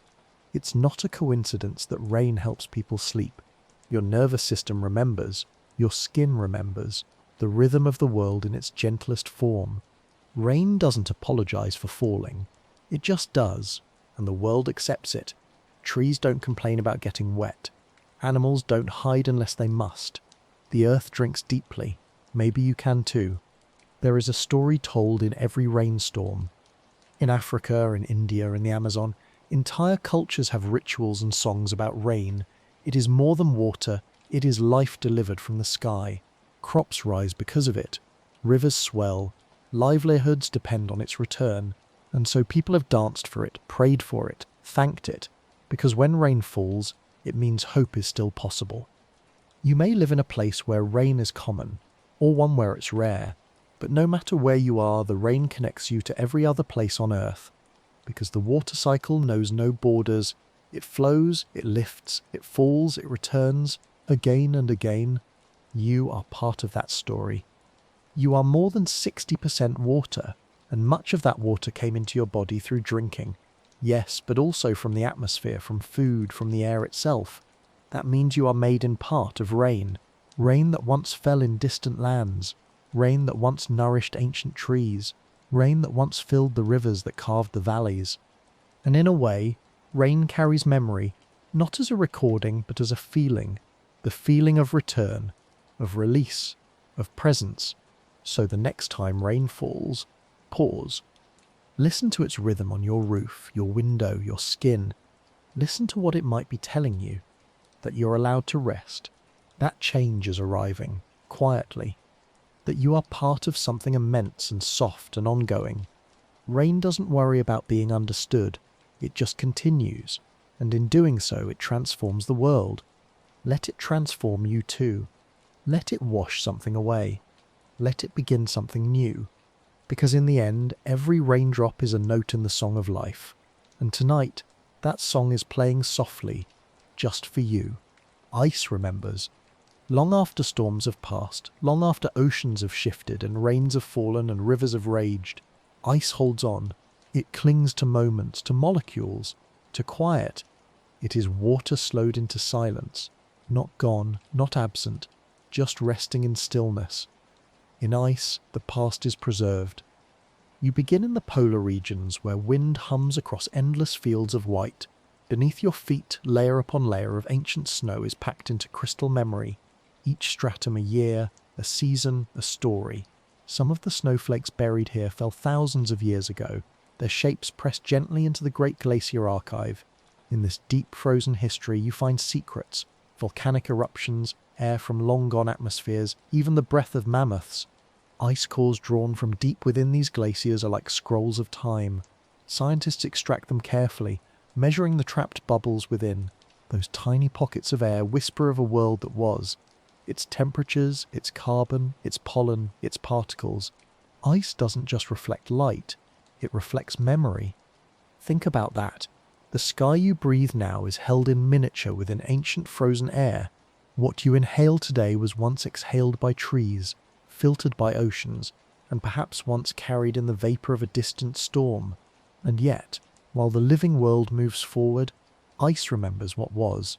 It is the memory keeper of Earth. Glaciers move, but slowly and perceptibly.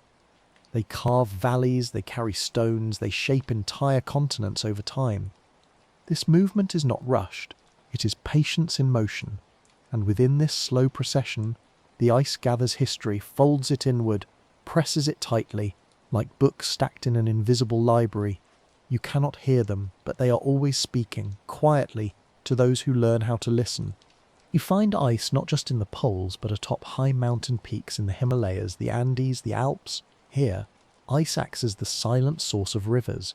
It melts slowly in the sun, feeding the arteries of valleys far below.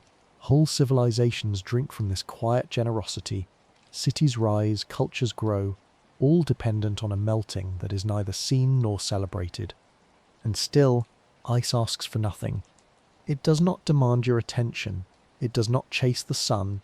It remains until it cannot, until the air warms and the balance shifts and the world tips slightly out of rhythm. And even then, ice doesn't panic. It simply becomes water again. Quietly, it changes state. This is another lesson of water, of ice, that change is not always violent. Sometimes it is soft. Sometimes it is the silent yielding of form. A glacier melts and becomes a stream. A snowflake softens into a puddle. Nothing is lost, only changed. But there is grief too. The loss of glaciers in our time is not just a physical loss. It is a memory disappearing. Each melting sheet is a book burning. Each vanished snowfield is a silence deepening. We are losing the cool archives of Earth's breath. And yet, we still have ice. In freezers, in lab samples, in mountaintop hollows. In your own home perhaps, you open the freezer and take a cube, clear or clouded, and hold it in your palm. Watch how it softens, then drips. That is memory turning fluid again. That is the moment shifting shape. That is you holding the past for a second, then letting it go. Ice also carries sound differently. In frozen places, everything is sharper, more exact. Your voice feels smaller in those landscapes. Your breath puffs into the air and vanishes. And in that quiet, you sense how little the world demands of you. You don't have to fill the silence. You don't have to be loud to belong. Imagine standing in a glacial cave, blue light filtering through frozen walls. The air is dense with cold, and every drop of melt echoes like a bell. You are not alone. Beneath your feet, water runs in quiet channels. It has been waiting, it has been held, and now gently it is released. You remember how ice forms, that it begins as vapour, then snow, then pressure. You remember that even something so still took time to become itself. Ice is a testament to slow becoming. Your body holds ice too, not just in sensation but in structure. The crystals in your bones, the cooling of your skin, the clarity that comes with cold. When you hold something frozen, your fingertips tingle. That is your body recognizing a different tempo, a slower rhythm. Cold invites inwardness, a slowing down, a softening of the external so you can listen to the internal. It invites blankets and stillness and quiet thought. It mirrors the season of winter, of retreat, of reflection, of the hidden life that prepares for spring. And yet even within ice, life persists. Microbes have been found in frozen lakes beneath Antarctic ice, alive, slowly metabolizing in absolute darkness. Life, it seems, does not surrender easily. Even when entombed in silence, it waits. You begin to wonder what parts of your own story have been frozen, not lost, but resting. What memories lie beneath your own surface, layered and quiet, waiting for warmth to rise again. What forgotten versions of yourself are still held within, perfectly preserved. This is what ice can teach, that memory is not always active. Sometimes it is storage. Sometimes it is preservation. Sometimes it is the strength of stillness. When spring comes and the thaw begins, ice yields, not in panic but in peace. It lets go and joins the flow, and so too can you. There are places where ancient ice melts and releases pollen from a world long vanished, or bacteria untouched by time, or gases that haven't mingled with Earth's atmosphere in millennia. And when that happens, the present meets the past in a soft breath. That's what water does. It connects timelines. It blurs the border between what was and what is. You don't need to climb a glacier to feel this. You only need to notice the chill in the air, the silence of frost, the way your breath fogs in winter and reminds you, you are warm, you are here, you are alive. In dreams, ice can represent fear, but also clarity, transparency, strength. It reflects, it preserves, it holds. And now as you drift into sleep, let yourself feel that clarity, that strength, that stillness. Let the ice within you be memory, not frozen trauma, but sacred preservation. Let the past be held gently, not tightly. Let it soften only when it's ready. You are a body of water. You are vapor, liquid, and sometimes ice. And in all those forms you are alive. The memory of ice is long, but even it knows when to melt. And as you drift tonight, wrapped in warmth, let that memory hum quietly in your bones. You are not lost. You are not frozen. You are simply remembering. And soon the thaw will come. Your brain, soft and electric, floats in silence. Suspended in a gentle cradle of fluid, it is held, cushioned, nourished, protected. This liquid that surrounds your thoughts isn't just water, it's cerebrospinal fluid, clear and shimmering like moonlight. It flows in rhythm with your breath, pulsing gently with your heartbeat, washing softly through the spaces of your mind, a tide within your skull. We often picture the brain as a static, complex organ, but the truth is more fluid. It is in constant motion. Tiny waves of liquid swaying between synapses, nourishing neurons, rinsing waste, carrying chemical messages from cell to cell like whispers in a sea. The mind is a moving ocean. Thought itself is a current. You are, quite literally, thinking in water. This internal tide doesn't rest. Even while you sleep, cerebrospinal fluid continues to flow, sweeping away byproducts of consciousness. During the night, your brain cells shrink ever so slightly, widening the channels between them, allowing this watery system to flush through more freely. Sleep, in this sense, is not just rest, it's cleansing. Each night your mind is bathed anew. Think of it like the rising and falling of coastal waters. Low tide comes with sleep, and the brain takes that opportunity to clean the shore, gather what's no longer needed, and restore clarity for morning light. This nightly rinse is part of why dreams can feel like ocean swells, memories and emotions rolling up from below, only to retreat again with the dawn. And this flow is not just biological. Water shapes thought in more ways than one. Consider the metaphors: a stream of consciousness, a flood of emotion, waves of intuition, trickles of insight. We speak of mental droughts, of overflowing ideas, of minds like still lakes or raging rivers. Our language remembers what we've always known. Our minds are not made of stone, they are shaped by fluidity. Emotions too are tidal. Joy comes in bright surges, grief ebbs and flows, calm arrives like a gentle rain. These experiences move through the body like water, shaping, softening, sometimes overwhelming, but always passing, always moving. When you feel anxious, overwhelmed, or paralyzed by thought, remember this: your mind is a current.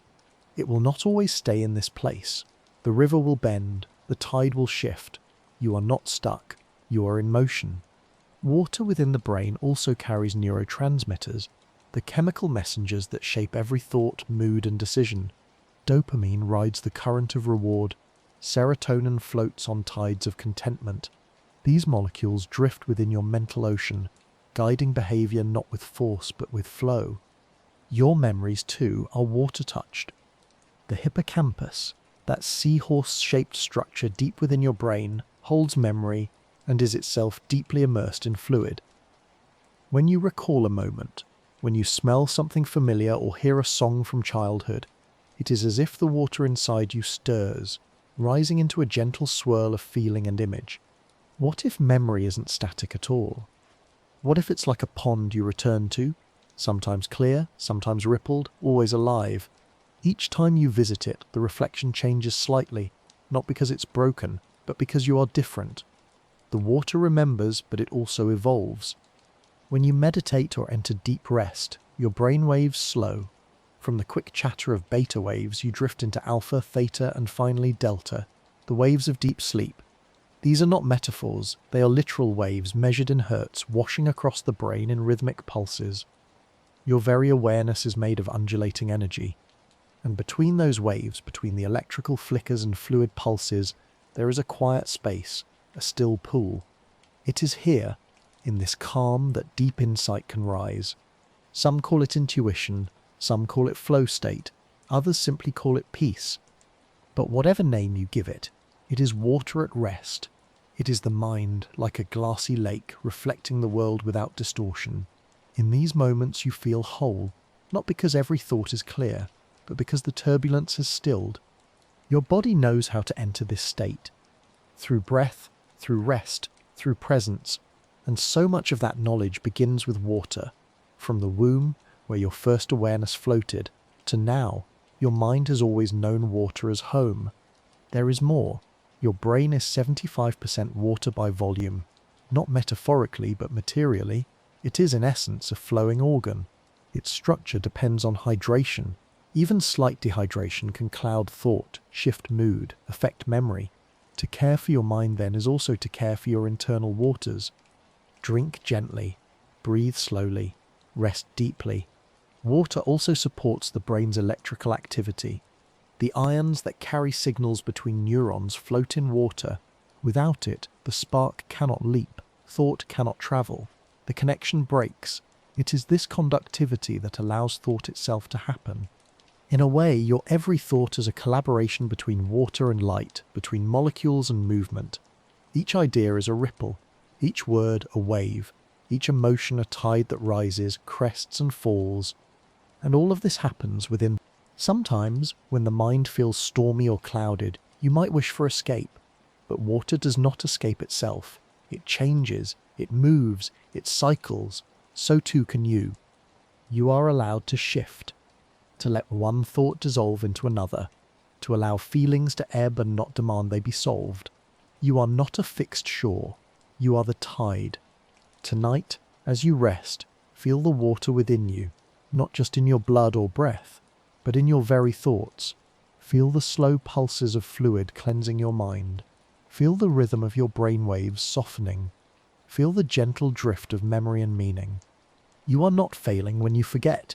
You are not broken when you feel overwhelmed. You are simply in motion.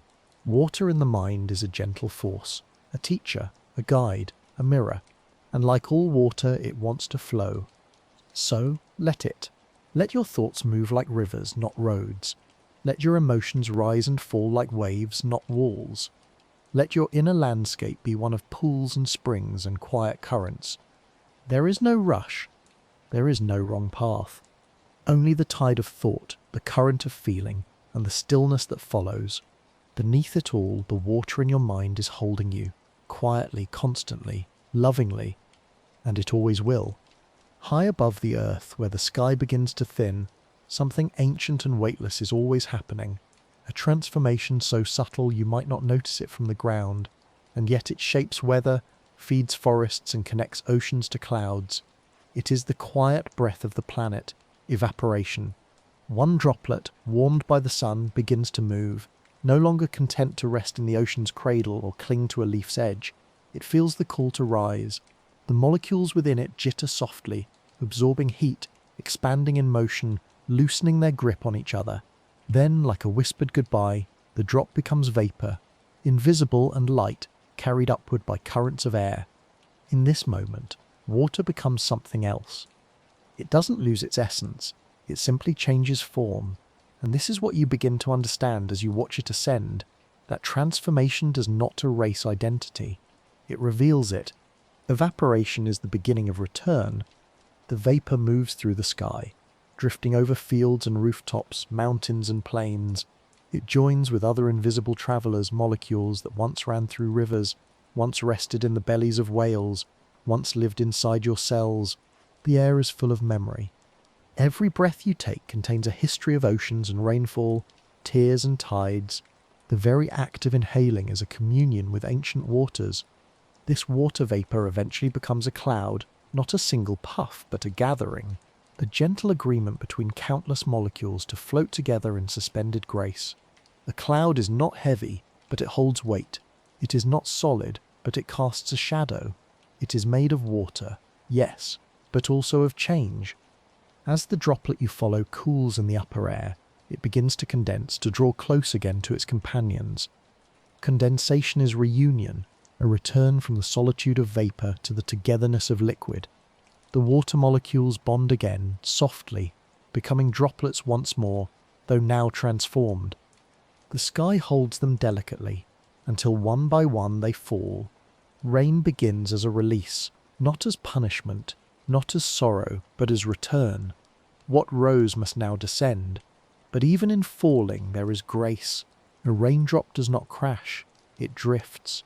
It tumbles. It dances through air, brushing leaves, kissing rooftops, soaking soil. And when it touches earth, it begins again. The journey of evaporation and return is not linear. It is not a line from sea to sky to stream. It is a cycle, a circle, a breath that never ends. The water that rose from your skin as sweat, or from your tea as steam, might someday fall on another continent. It might freeze into snow on a mountaintop. It might seep into soil and feed a seed. It might flow into a spring and emerge centuries later, clear and cold, into the hands of a traveller. The droplet you follow does not fear change. It does not cling to the form it once had. It moves. This is its wisdom. There is a deep peace in knowing that loss is not always an ending. Sometimes it is transformation.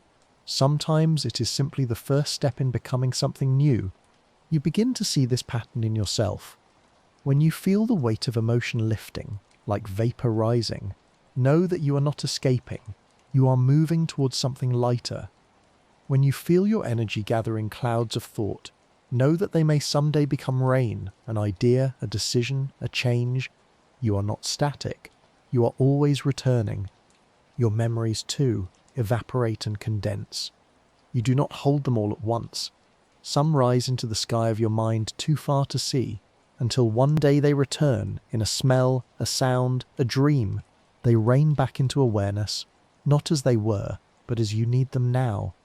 And grief, even grief follows this path.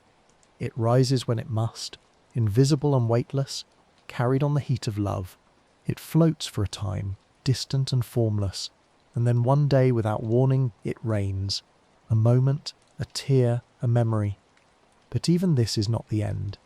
The rain nourishes something. It allows something new to grow. The cycle continues. In your body, evaporation happens with every breath. With every exhale, a mist leaves you invisible, soft but real. Your warmth gives rise to vapour, and the world receives it. Even when you are still, you are participating in the cycle. You are always in motion, even when resting. The skin, too, speaks in water. Through sweat you release heat. Through evaporation you cool. It is the body's quiet regulation, a way of keeping balance without demand. You never have to ask it to happen. It knows. And in the night, when you sleep, your breath still carries moisture into the dark. Your body sighs softly into the world, releasing a little part of you, not in loss but in offering, a gentle evaporation of presence. What a thought, that even sleep participates in the cycle of water, that as you lie still you are connected to sky and ocean, to trees and rivers, through nothing more than breath. There is a beauty in knowing that you do not end where your skin stops, that you are not separate from the world around you, but porous, exchanging moisture and meaning with every moment. You are not a closed system, you are part of a loop. Water teaches this again and again. It evaporates not because it is lost, but because it is needed elsewhere. It returns not because it was forgotten, but because it never left. Its journey is not from here to there, but from now to now, a movement within presence. Let this comfort you. Let it remind you that you too are allowed to rise, to change, to leave and return, to be vapor and then rain, to be cloud and then soil, to evaporate and still belong. There is nothing unnatural about change. It is the most natural thing in the world. It is the story water has always told. And so tonight, as you rest, know that the breath you exhale joins the sky, that the warmth of your skin writes poems in the air, that the moisture you release may fall again as rain, and rise again as steam, and return again as river. You are not apart from this. You are the cycle, embodied, water in motion, life in flow, presence in return. Sleep now in the knowing that nothing is ever truly gone, that everything comes home in time. Even you.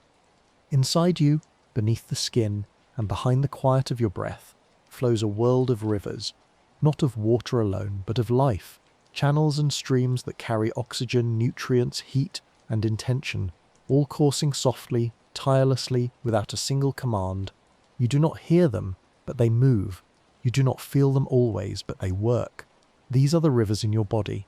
The human circulatory system is more vast than most imagine. If stretched end to end, the vessels inside you would wrap around the earth more than twice.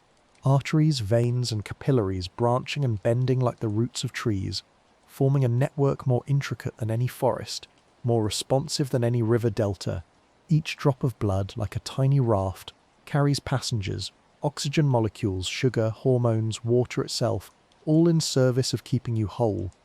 But this isn't a mechanical delivery route. It's a living, adaptive ecosystem. Just as a stream finds new paths when blocked, your blood finds new rhythms when needed. When you run, your heart beats faster. When you rest, it slows. When you dream, blood still flows through your mind's quiet explorations. And at the heart of it all, literally and figuratively, is your heart. That small, powerful muscle is not just a pump, it's a rhythmic storyteller. Every beat sends out a pulse that echoes through your entire being. Each contraction is a reminder, I am alive, I am here, I am flowing. It beats even when you do not think of it. It beats even when you sleep. If you listen closely, in a quiet room, at the edge of sleep, you may hear it, the soft lub-dub, a gentle percussion beneath the surface, like the drums of an ancient song playing inside you, the music of circulation, and water is part of this music. Blood is over 90% water. The rivers within you are, in truth, water given purpose. Water transformed into a carrier of life, a medium for warmth, a communicator between cells. It carries more than molecules. It carries messages, immune signals, emotions, memory perhaps in ways we do not yet understand. Your brain too is surrounded by water.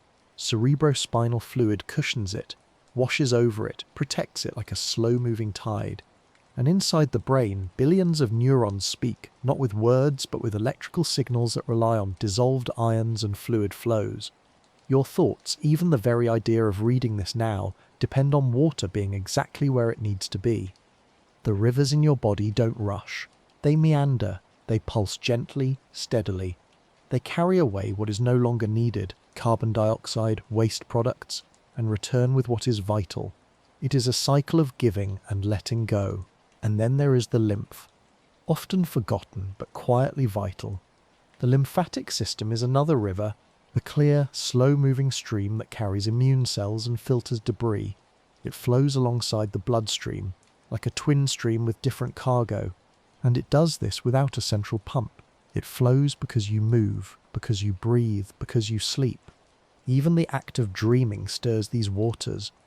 Every night your brain enters a phase of sleep, where its own internal rivers, the lymphatic system, become most active. Waste is flushed out, the space between neurons clears. You are washed, not just in body, but in mind. Deep sleep, it turns out, is a kind of internal rainfall, a restoration. It is astonishing to realize that sleep itself is part of the water cycle, not only in the air through breath and sweat, but deep within you, in how cells cleanse and refresh. You sleep, and inside your skull tiny channels open, fluid flows, memory is sorted, clarity returns. You wake not just rested but renewed. Water, is the unseen hand guiding this renewal. It dissolves nutrients for absorption. It transports hormones for communication. It keeps tissues pliable, skin soft, joints cushioned. Without water, your body becomes rigid, systems falter. But with it, you are supple, alert, alive. And though your body holds this water, stores it, moves it, contains it, it is not yours alone. It is borrowed, shared, traded with the world. When you drink, you take in water that once flowed through glaciers, clouds, aquifers. When you breathe, you release water that will rise, cool, and fall again. The rivers in your body are part of the rivers in the world. Your pulse, a reflection of planetary rhythms. You are not separate from nature. You are a continuation of it. Sometimes it's easy to forget, surrounded by walls, lit by screens, that your body is not a closed machine. But touch your wrist, feel the pulse. That's a current, that's a flow, that's a river. And like rivers, you are shaped by what you carry. Stress, for example, changes your inner tides. It raises blood pressure, constricts flow, hardens vessels, but calm, deep breathing, rest, gentle movement softens the riverbanks, restores the flow. Your inner waters respond to your thoughts. And so this moment, right now, this very breath matters. Inhale slowly. Imagine oxygen moving into your lungs, passing into your blood.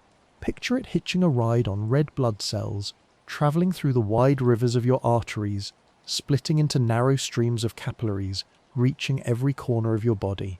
Feel the exhale, carbon dioxide leaving your blood, passing back into your lungs, carried outward by your breath, a soft mist returning to the world. You are the river and the cloud. You are the vessel and the current. And as you settle into rest tonight, know that your body continues its quiet work. The heart beats, the rivers flow, water moves through you in endless gentle purpose. Sleep is not stillness, it is another kind of motion, internal, necessary, wise. The rivers in your body do not ask permission, they do not wait, they do not question their worth, they flow because that is what they were made to do. And so do you. And now, at last, the droplet returns. It has drifted through sky and cloud, coursed through roots and rivers, danced within your breath and your blood.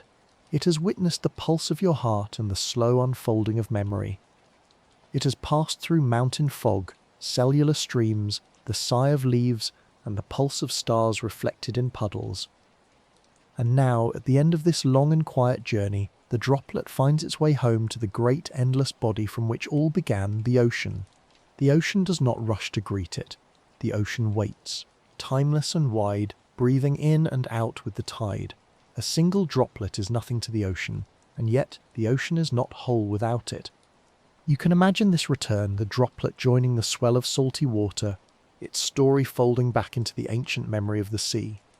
It is not lost, it becomes part of something vast. It dissolves, and in doing so it expands. You might be lying still now, your breath slow and deep, and somewhere inside you is a mirror of this. You are that droplet. Your life, your thoughts, your feelings, each has moved through time and space, touching others, being touched, and yet there comes a moment when all quiets, and you too return to the great ocean of being, not to disappear, but to rest, to become whole again. The sea at night is a special place. It breathes differently, more slowly. The waves move as if half asleep, rising and falling with a deep rhythm. Moonlight ripples across the surface, and beneath it, life continues, unhurried, unseen. Somewhere down in the darkness, ancient creatures drift. Some have never known light. Some communicate in pulses and echoes. Some remain still for years, waiting for a signal that only the ocean understands. The dreaming ocean holds stories older than memory. Before rivers had carved the earth's skin, before breath filled any lung, the oceans held everything: amino acids, whispers of DNA, the spark of life curled inside fluid. In the beginning, the ocean dreamed us into being, and perhaps it dreams still. Scientists call it the cradle of life, but that cradle never broke. It simply expanded. We carry the sea inside us still, in our blood, in our tears, in the shape of our cells and the rhythm of our sleep. The salinity of your blood is close to that of the ancient seas. Every heartbeat echoes with the tide. So when you lie down and feel your breath rising and falling like waves, know this: you are not imitating the ocean, you are remembering it. The droplet that returned to the sea does not forget where it has been. It has passed through bodies, leaves, clouds, snow. It has tasted electricity in the sky and heat in the desert. And in its memory, all of that lingers, dissolved, yet still present. The ocean, too, remembers. And now, in the quiet of night, you float. Perhaps not in water, but in rest. Your body still, your mind adrift. Thought becomes mist. Consciousness softens. The tide in your chest rises and falls. This is the dreaming ocean, not just around you, but within. As you drift into deeper sleep, your brain enters its own oceanic rhythm. Waves of electrical activities slow, patterns change. Neurons fire in clusters, then pause, then drift. You move through REM sleep like a moon jelly gliding on a current, eyes fluttering beneath closed lids. Dreams arrive. And what are dreams if not reflections on water? Fleeting, shifting, impossible to hold yet deeply felt. They are the clouds above the ocean, shaped by winds we cannot see, carrying meanings we only sometimes understand, and yet they move us. You are safe here. There is nothing to prove in the dreaming ocean, no direction to swim. The current carries you, it knows the way. All you must do is let go, let your thoughts dissolve like salt in warm water. The sea does not hold on to its waves. It creates them, lifts them, then lets them go. You can too. All the questions about time, about meaning, about tomorrow can float here unanswered and still be whole. Because in the ocean, nothing is finished, everything continues. The droplet never really left the ocean, it just wandered for a while.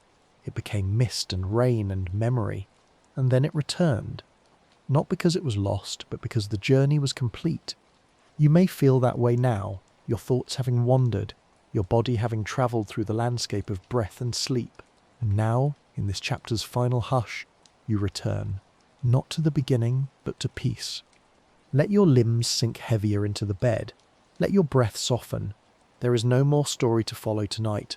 Just this moment, this stillness, this sea. The stars hang quietly over the water. The moon watches without judgment. The ocean breathes. And so do you. You are not separate from this rhythm. You are made of it. You have always been the wave and the watcher, the dreamer and the tide.